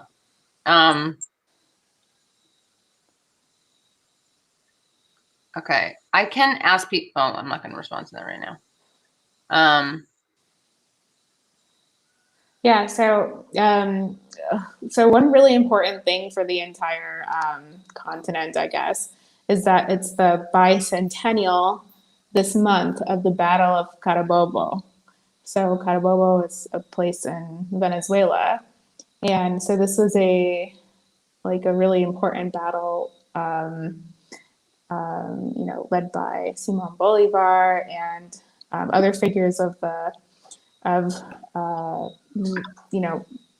independence of this region. of several countries of Latin America. And so there's going to be a very massive celebration in Venezuela and Carabobo that they've been preparing for months. And, you know, it's kind of going to be this, for lack of a better explanation, like, you know, military parade type event, but there's also going to be actors that are kind of reenacting the battle. And it's very, you know, serious actors, serious director, just very, you know, so much time and effort has gone into this. And there's going to be people from all over the continent, including Evo Morales, will be flying there, maybe some other representatives of the government will be going there. And so it's going to be just absolutely important because, you know, it's just so, you know, emblematic, symbolic that 200 years ago that that key independence battle took place, and that right now there are all of these rebellions, is what Evo has called it, or uprisings, and all of these different countries of the region, Colombia, you know, the kind of indigenous movement organizing or articulation that has gone on in Ecuador, this process here in Peru.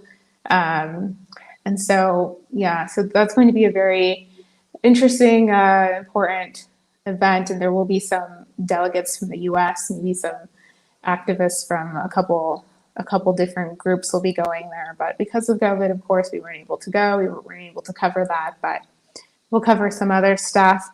So yeah, that will be an important date, not just for Venezuela, but for Bolivia and other countries as well. So I believe it's June 24th. So you'll be seeing a lot of that. And then two last questions. One is, what is going on with Nayib Bukele in El Salvador? How leftist are the new crops of leftists in other countries? How much of their support is personal and not a groundwell of support for the left?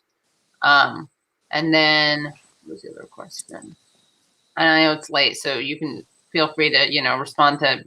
And then the other, thanks, Camila, going to check out Cosecha News. Have you done work through Telesur Media publication? Possibly, they do good. Yeah, you were with Telesur, right? Yeah, but I mean, I essentially had to leave in order to be able to do this. I was just doing both, and I was juggling, and it was like just ridiculous. I mean, I was literally doing way too many jobs. Right. Also trying to do other jobs to make, you know, better money, because this sort of work doesn't really pay as well. So I just kind of lost it, and then I decided that the only way for this to kind of, you know, get going in the direction it had to go to would be to leave, sadly, Telesur, but it's obviously just such an important outlet. So I think that the issue of Nayib Bukele is really difficult to sum up briefly, but essentially he was for some time previously a member of the FMLN, which is a historic leftist party, and the FMLN was, of course, the guerrilla forces during the Civil War of the 80s. So, you know, this was made out of, you know, Marxist-Leninist groups and other important leftist groups of student organizations and all that. And then when the 1992 peace accords took place, they converted from a guerrilla organization into a political party. And of course, a lot of people would say that, you know, the party got watered down, you know, the same sorts of things they would say now about what was the FARC party, which is now called the Communist Party in Colombia, that, you know, it's not as radical or revolutionary as it used to be. So Nayib Bukele, who's the current president of El Salvador, was a member of the FMLN just, you know, like 5 years ago or whatever. And under the FMLN banner, he became the mayor of San Salvador, which is the largest city, the capital. And so it's a very important executive role. And he was just extremely popular figure.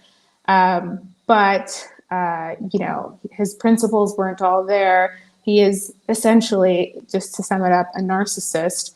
And I don't use that. I've never called anyone a narcissist, I think. Like, this really is a person who, it's not an issue of liking him or not liking him. That's just the way in which he operates, is through scandals, that he wants to be seen, he wants to do things to challenge people, and he's actually in a position now. Well, anyways, he had to leave the party. Obviously, has nothing to do with the principles of the FMLN.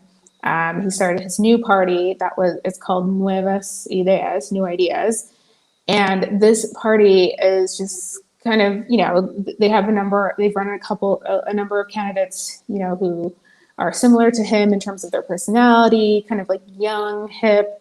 They have a very strong and good social media presence, and this has been very appealing to all sorts of people, even older people. I mean, he really won the election. I mean, he really got a support of a very large section of the voting population. That was the presidential elections. And then even in these past parliamentary elections, this year, he basically, slaughtered the other parties. And so that means that Nayib Bukele's party controls, the legislature, the executive, and yeah, so he now, he really is just another neoliberal, but just packaged differently. And I think people who don't understand that or didn't understand that previously will come around to understand that. But he really has, kind of gone back to nurture those relations with the United States. And this has been very confusing for people because now the United States and the OAS and other, international organisms have been calling him out and saying that he's, doing things in an authoritarian manner, and trying to act, make it seem like they have an issue with the way he's governing, but they actually don't.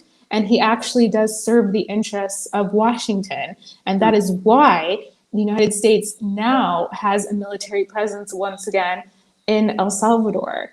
I mean, if you just listen to Southcom or just listen to the Department of Defense, they'll tell you in their, events, when they're speaking, holding these different Zoom things or whatever, public things that you can see on YouTube, it's just very obvious that they are, mending this relationship that was broken during a period in which the FMLN ruled the country. And so the left ruled the country. And so once again, they're building back that relationship back up. The United States doesn't like that he is acting in such a rogue manner, that he does things the way he wants, that he just announces things. He goes on, social media and posts funny things or whatever it is.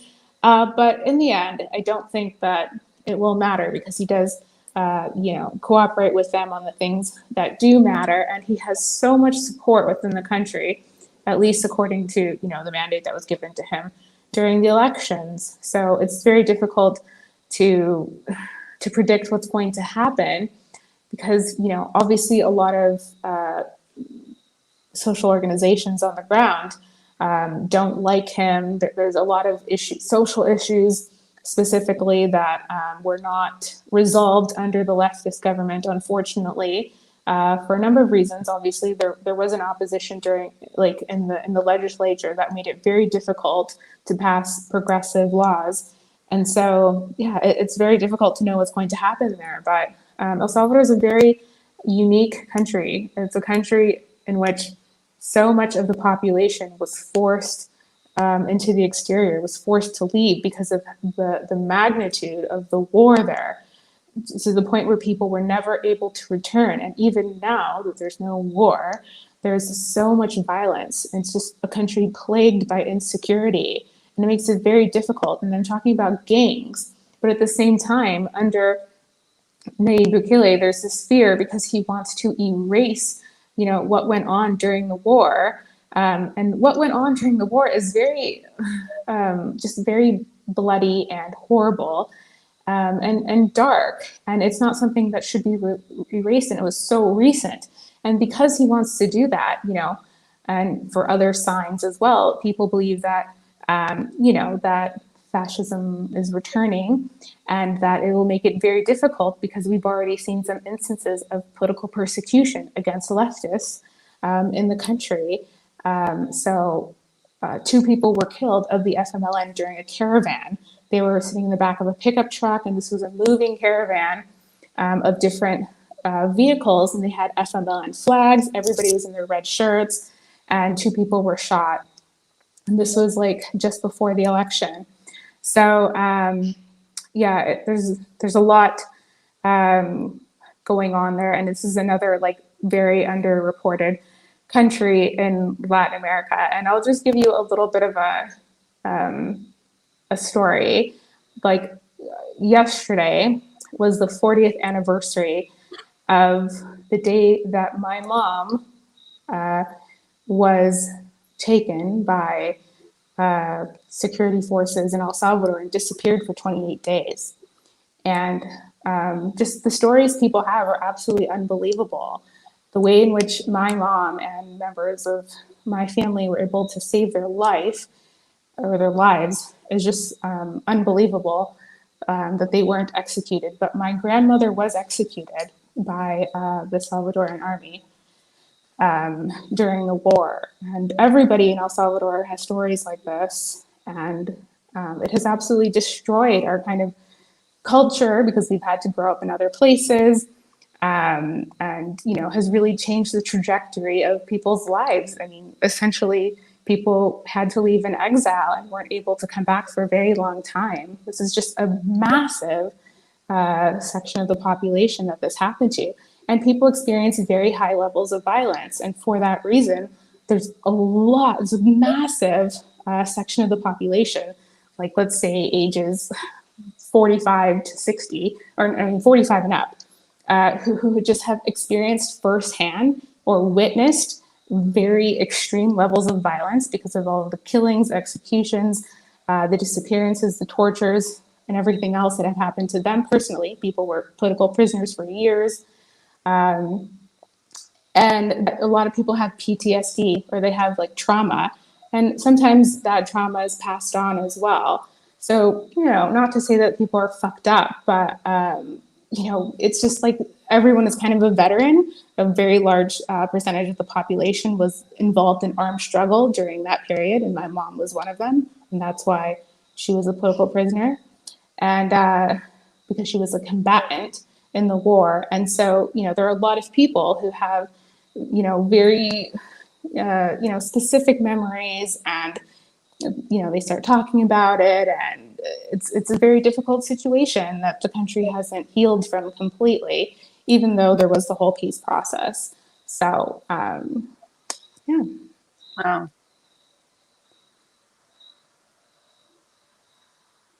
Thanks for sharing that.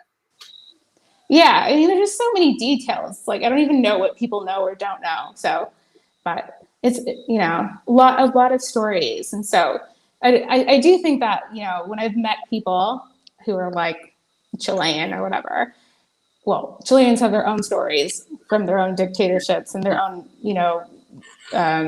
torture and everything else. But people always say like, oh, I know a Salvadoran guy. He's like really crazy. Or they always say things like that, like Salvadorans are crazy. That person, like, they used to be my best friend growing up. Now they have schizophrenia, or, things like that. And I'm just like, oh, thanks for that story. Yeah. But it comes from somewhere, I guess, is frozen. What I'm trying to say. Yeah. What and how old was your grandmother when she was executed?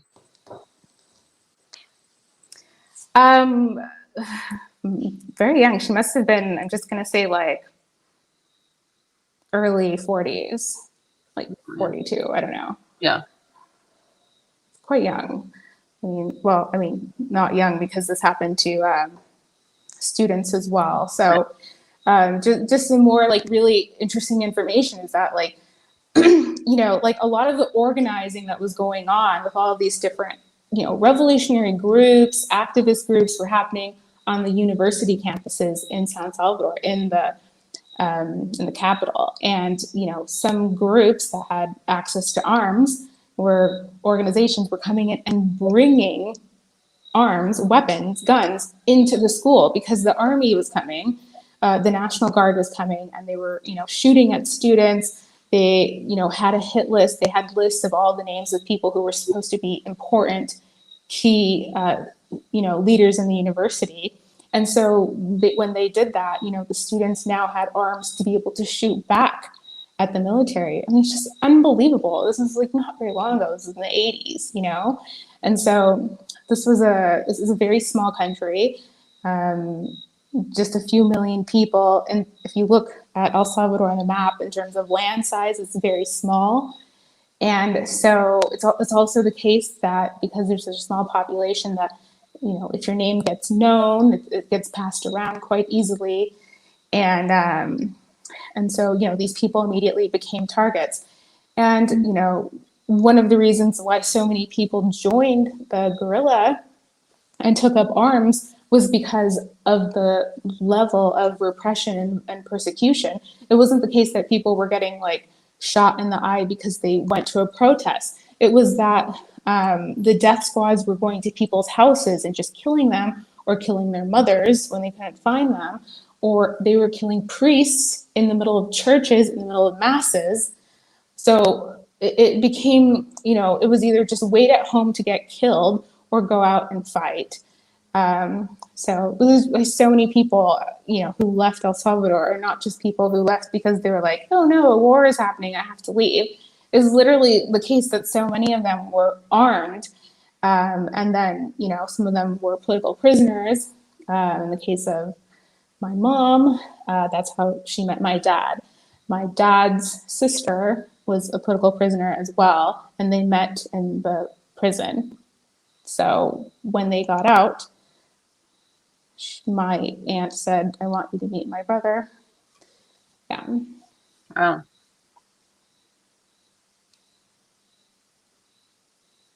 Yeah.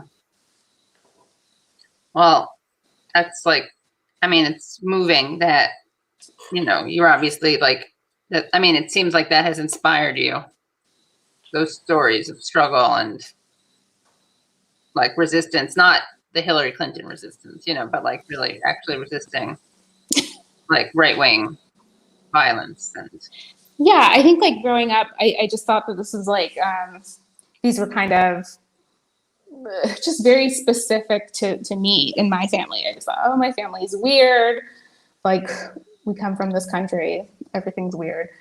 And then, when I got older is when I, late teens and stuff like that, is when I started realizing how similar and how parallel the processes were that took place in Chile under the dictatorship, in Uruguay, in Argentina, in Bolivia. Very similar things happen when people fought against neoliberalism and these right-wing authoritarians, and all sorts of atrocities were committed against the people, and people have such similar stories. Some of them not quite what it was in El Salvador, but and then I just kind of thought, like, why doesn't everybody know about this?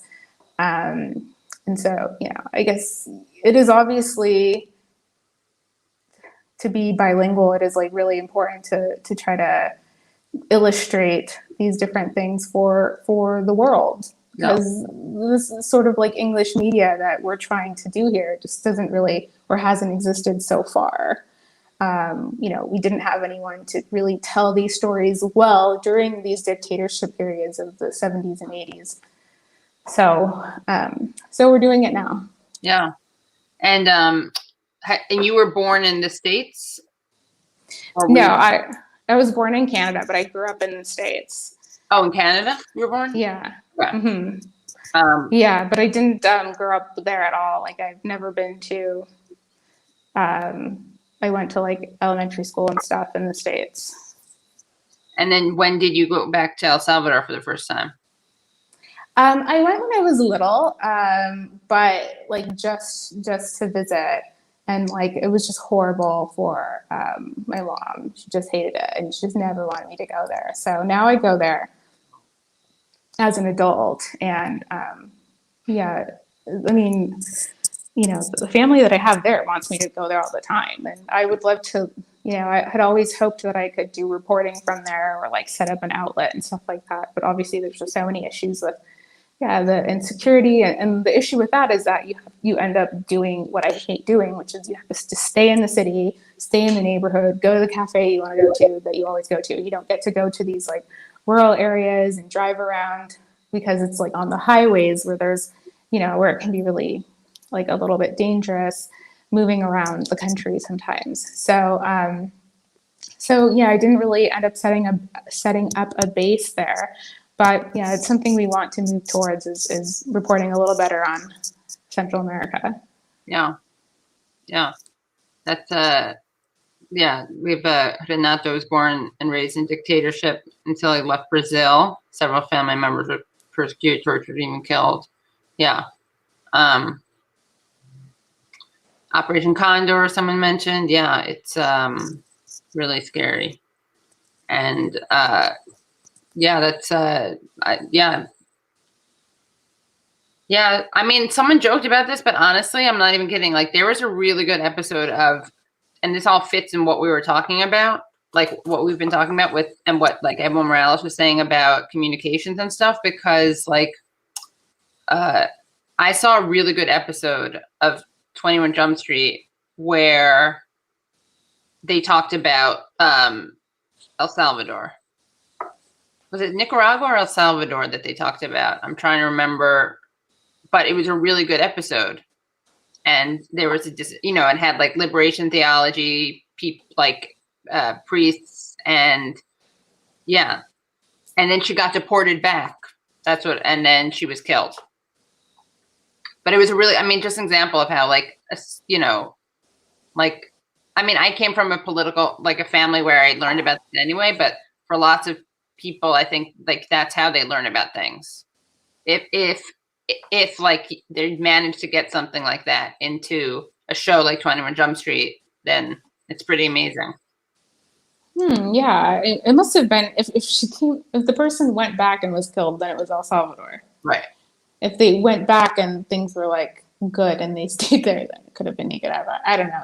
It's just a guess. But yeah, there are definitely a lot of overlaps. And I think that's another thing that like I wish somehow I could find a way to illustrate is how important the links were between the FMLN, the armed guerrillas, and the Sandinistas, and also the amount of kind of guidance and whatever else cooperation they had with the revolutionaries of the Cuban Revolution.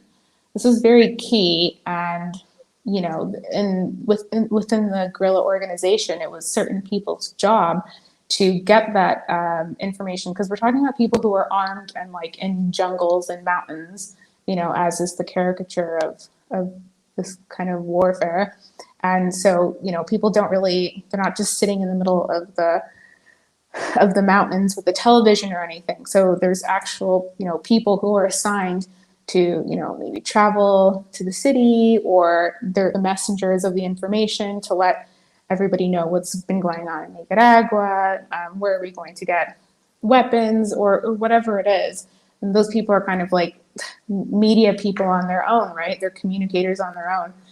So that's really interesting, but it's really important that people know that those sort of revolutionary processes fed off of each other, that they're not, these things aren't happening in isolation. And it's important to know that because we're seeing, not the same, we're not seeing armed struggle, but we are seeing, this uprising, this rebellion in some countries, not in all countries, but, in the case of Chile and Colombia, where, it's very important that social movements, they're not armed groups, of course, but the social movements, take lessons from the other successful examples we have of revolutionary processes before, in order to, put forth their own representative candidate, leftist candidate, or candidates, if it's not a presidential candidate, to be able to take power in regions of the country. For example, here, the MAS took power in this region of the country. They were able to get these campesino union leaders elected in their region before they took state power on a national level. Yeah. Well, definitely come back on the show. It is El Salvador, by the way. Yeah, it was really sad. Sorry, I mean, but it was a really good episode, and because it was based on the true, like, on what happened in El Salvador. And you were right, it was El Salvador. Yeah. Well, yeah, come back, and thank you for sharing those stories. And yeah, I would love to do it. We should do it in like a non-live interview also. Yeah, definitely. Yeah, definitely. Once I'm there. Yeah. I'll be there soon. Yeah. And I think what you're saying is true. And there's a pathologization of like cultures that doesn't look at like at the structural reasons, right? Like you talked about, like, you're like, it's not like everyone's fucked up, but obviously people will judge certain people without understanding why. Like, people will think it's like, oh, it's just the way these people are. But obviously when you have a country, like you were saying, that and it's war torn, you're going to have a lot of, you know, there are going to be circumstances that lead to certain types of instability, like trauma, like you were saying. So, and yeah, and then of course the United States plays a role in that. Yeah, and there's a whole other side of it that I think is kind of, you know, somewhere in the back of our minds, but, you know, a priority as well, which is that those people who, you know, in the case of El Salvador, but it's very similar for many other countries, including in the Middle East and other places, who've had to go to places like the US or wherever else as refugees, as exiled people, that they go to those places in some cases, unfortunately, but which is definitely the case in the case of Salvadorans in the global north, is that people get depoliticized and they forget what the struggle was of their parents or the reason why, you know, they had to leave their country. And, you know, they, you know, go and start, you know, supporting Hillary Clinton or whatever it is. And so it's kind of this thing that needs to be addressed as well, is that, you know, the although, you know, your heritage, culture, your land is taken from you, or you're expelled from it, or whatever it is, whatever happened, or what your understanding is of what happened, that, like, it's very important. In our case, you know, in my case, you know, I just wanted to come back and have a relationship with Latin America. I feel like it's something that I have to own and that I have ownership in. And that even though I was forced to grow up and live in the global north, that it's very, like, this is very important to me. Being here is very important to me. And, you know, I'm not going to go, you know, sell out to BuzzFeed or something like that. There's a lot of people who eat pupusas on camera for money and things like that, right? It's just, it's this kind of, you know, spreading this, like, these very liberal takes on Latin America, joining these sort of like media groups that that put out these very oversimplified news stories on Latin America. This is, you know, just part of the problem, right? Just like the New York Times and the Guardian, there's a whole nother level below that, which is like these kind of outlets that do Latino news in the US, right, where they have all these, you know, different like writers, and they're people who live in like New York or LA or whatever, and they talk about like elections in Honduras or whatever, but it's completely watered down and liberal stuff from the US for the US. And I think it's kind of very important to reach those audiences as well. And I don't know if we're the ones to do it, but I know there's some, you know, other outlets in the US like Breakthrough News, like different small outlets who, or organizations too, have been forming study groups and stuff like that, so that people kind of gain a better of an understanding of where they come from and all that stuff. So it's learned in like a non-depoliticized way. A lot of people leave these war-torn countries and these, you know, situations, and their parents, let's say it's the parents who had to leave, and they don't want to talk about it anymore. They don't really teach their kids, you know, why that armed struggle existed or why they had to leave. And so, you know, people kind of have to figure it out for themselves. And so I think that that's another one of our aims is to reach audiences like that, people with Latin American roots who are for some reason in the US or the UK or Australia or Sweden. I mean, if you ask the people who had to leave El Salvador at the time that my mom did, she was offered, essentially, she could have taken asylum in Sweden, Canada, Australia, or the US, I think. There was like 4 different options. And so it's just, these places couldn't possibly be further from Central America, you know? So you can just imagine that if somebody has to go overseas, because that's the only place that will allow them, you can't just like pick a country, you know? It's whatever country, you know, is providing those that status for a person at a particular time, who the International Red Cross or Amnesty International, they come to, like, you know, where the prisoners are being released, the political prisoners who are being released, and they say you can, basically like an arena, you know, just signing people up in the middle of a gym or something. Like, this place is taking people, you can go there. I mean, if you go to like Sweden, for example, I mean, what are the chances that you're going to be able to come back to your home when the war is over? Right. You know what I mean? Or how easily will you be able to? So, yeah. Well, thank you. Yeah, this is really great. And everyone subscribe. I know someone was saying that they had some issues with subscribing, but I think it was, oh look, you're now at over 600. You gained 100. cool. Right? I don't even know. Yeah. I'm not that much of a whiz on our channel, so I wouldn't know, but and check it later. Yeah, awesome. Thank you. And yes, come back, and I'll say goodbye to you, and then I'll do a little announcement. I'm just going to tell people so that if you watch this live, you're really lucky. Obviously, this Camila chat is going to be not paywalled, but if you're watching this live, you got to see the whole thing. If you want to see kind of some outtakey, less structured stuff from this, then just go to patreon.com/The Katie Halper Show. Again, that's patreon.com/The Katie Halper Show. But this, obviously, this Camila chat is not paywall. So, yeah. All right. Thank you, Camila. And everyone follow her on Twitter. And I will see you guys. Yeah, I'll keep you guys I'll keep everyone informed of my schedule. But thanks so much. Thank you. We'll chat later. Great. Bye. That was great, guys. I'm sorry. I know I promised you a short late night chat, but then, you know, I tweeted it out, wanted to know what people wanted me to talk about. Camila responded with a really good Peru clip, and then I was like, you know what? Why doesn't she come on? So grateful that she did. That was great.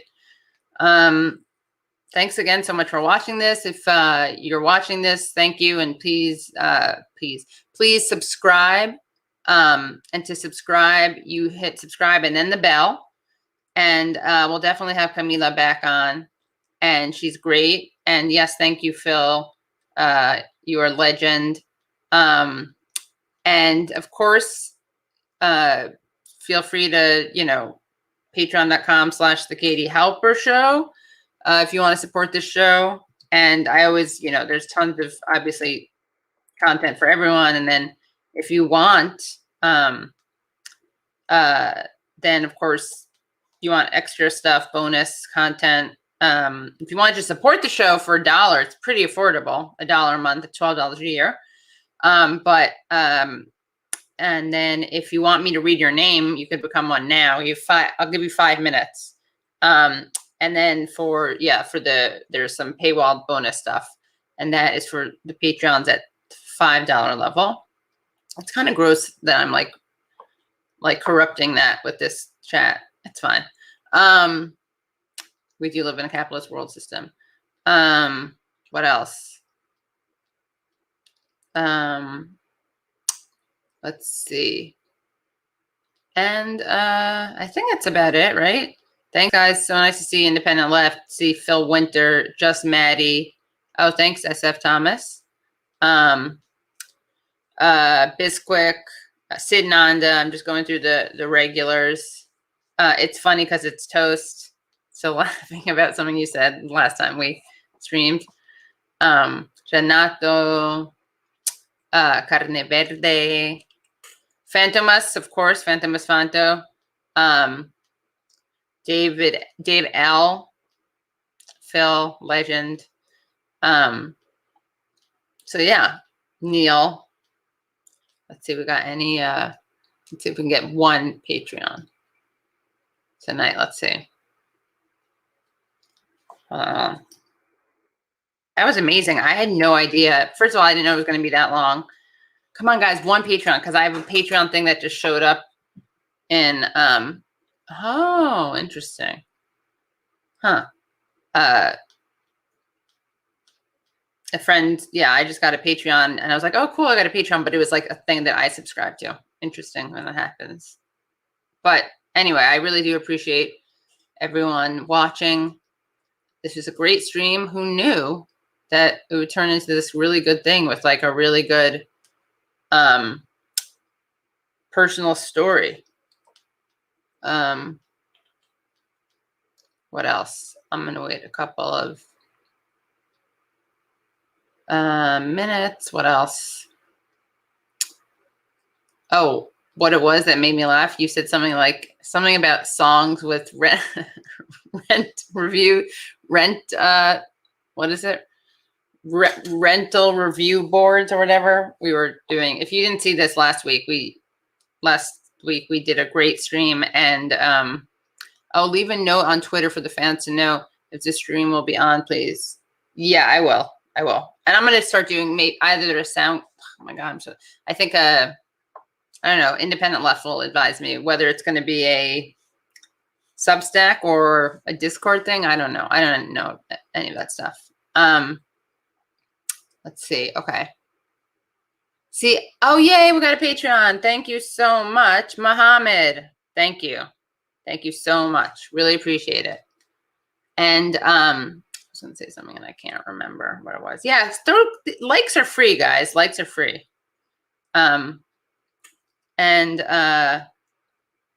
Yeah. Fetish Magic, another reg. Were Pilgrim, another reg. 5 more likes. Yeah, we could do this, guys. We're 2K away from 50K. Guys, you really gotta please subscribe. If each of us just gets a friend, a loved one to subscribe, we get there really fast. Thank you for reminding me that. By the way, you know, a lot of people are, well, I don't want to get into it. It'll make me too angry.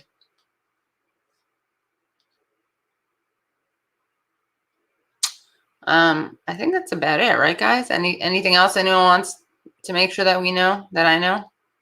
This is really great. Camila's great, huh? And I'll definitely clip this into short things because these are important stories. Yes, please do. Please do not do it. Who's yelling at me? Don't yell at the chat, Katie Halper. I'm not yelling at the chat. We're not owning the TYT tonight. And you know what? I get it if people want to, okay, I got 700. Let's get some sleep. Thank you. Yeah. I get it if people want to talk about that, but don't do that while, here's what I'm going to say. It's like, some people are like, oh, fuck the Young Turks. I hate the Young Turks. That's fine. But when we have an independent, like, journalist living in Bolivia, talking, then the way you can really stick it to the corporate media is by paying attention to that. A lot of people are dumb. Katie was going to say no. Okay. Thank you, Phil. Okay. Did you know that there's a documentary about Aramati called Discordia? It really is good. You should do a screening. It's not about him. It's a bunch of students, right? I should, yeah. We'll do some watch parties again. I keep saying. All right. I don't dream a lot. All right. So, guys, we're really going to start, what did I call it? Reformist self-care. And I have to figure out what that's going to look like. But we're going to figure it out. Okay. Thank you guys so much. Really appreciate everyone showing up. And I will see you. I'll see you guys soon. Okay. Yeah, I know. I'm sure I have dreams that I don't remember. Hold on, let me just see if I can. I should put that. Oh, and another Patreon. Amazing. Thank you so much, Alan. Thank you, Alan. Wow, what a great thing.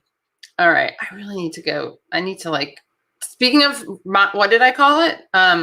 Reformist self-care. I need to go to, now that, like, the world is open for many places again. I don't really like massages, though. They kind of make you feel like crap because they, like, release the toxins. Who knows if that's true? Anyway, but I need, what's it called? What's the thing where they prick you with needles? I'm not even kidding. I can't remember the word for it. Acupuncture. Acupuncture is good. Yeah. All right. Wait, what did Phil say? I have strong feeling that at least 90% of the chat has as bad sleep patterns as I do. Yeah, me too. We gotta fix this, guys. Better sleep hygiene, even though I hate that word. But yeah. Better we gotta do that. Better sleep. Okay, I'm gonna end that habit. I was getting so good. You know what I did today though? Here, I journaled. Here's a preview of oh my God, Reformist self-care. I had 2 of these things, which is a huge deal. This is how much you're supposed to drink, okay? And my friend Juiciana, she got it for me. And it tells you like 8 a.m. Okay, I don't want to wake up that early, but you can adjust it. So it's like, you see 8, 9, 10, 11, 12, 1. And then at that point, you got to fill it up again, obviously. 2, 3, 4, 5, 6, 7. I'm not sure what happens here, what time thing is there. But anyway, so guys, this is good habits, okay? So we're gonna drink more water. This week, our assignment is to drink water. Let's drink this much water. How many things is this? We're gonna drink 900 ml. We're gonna drink 32 ounces times 64 ounces of water every day. And do one other thing every day, like maybe journal, three pages or whatever. Someone said, oh, wow, I've had kidney stones. I know the importance of hydration. You see, that's really important to do that. Okay. Alrighty, I will see you guys soon. And it is water, yeah. It's water with strawberries. I put the bomb. That's another good trick. You can put blueberries, strawberries, mint, cucumbers. It's very good, yeah. Okay. Thank you guys again so much. Thanks for watching. Thanks for super chatting. Thanks for your super chats, your stickers, your Patreon support, but just for coming. And of course, like I am going to have like a spasm in my upper right neck because I got to, that's the other thing. So this week we're doing water and one other habit. It's up to you. We'll check in whenever we check in, and I'm going to try to do something for, I got to strengthen my core. Pilates. Okay. Alrighty. Bye, everyone. And thanks again so much for watching. If you caught this live, you're in luck. To see the rest of this, patreon.com/The Katie Halper Show. That's a joke.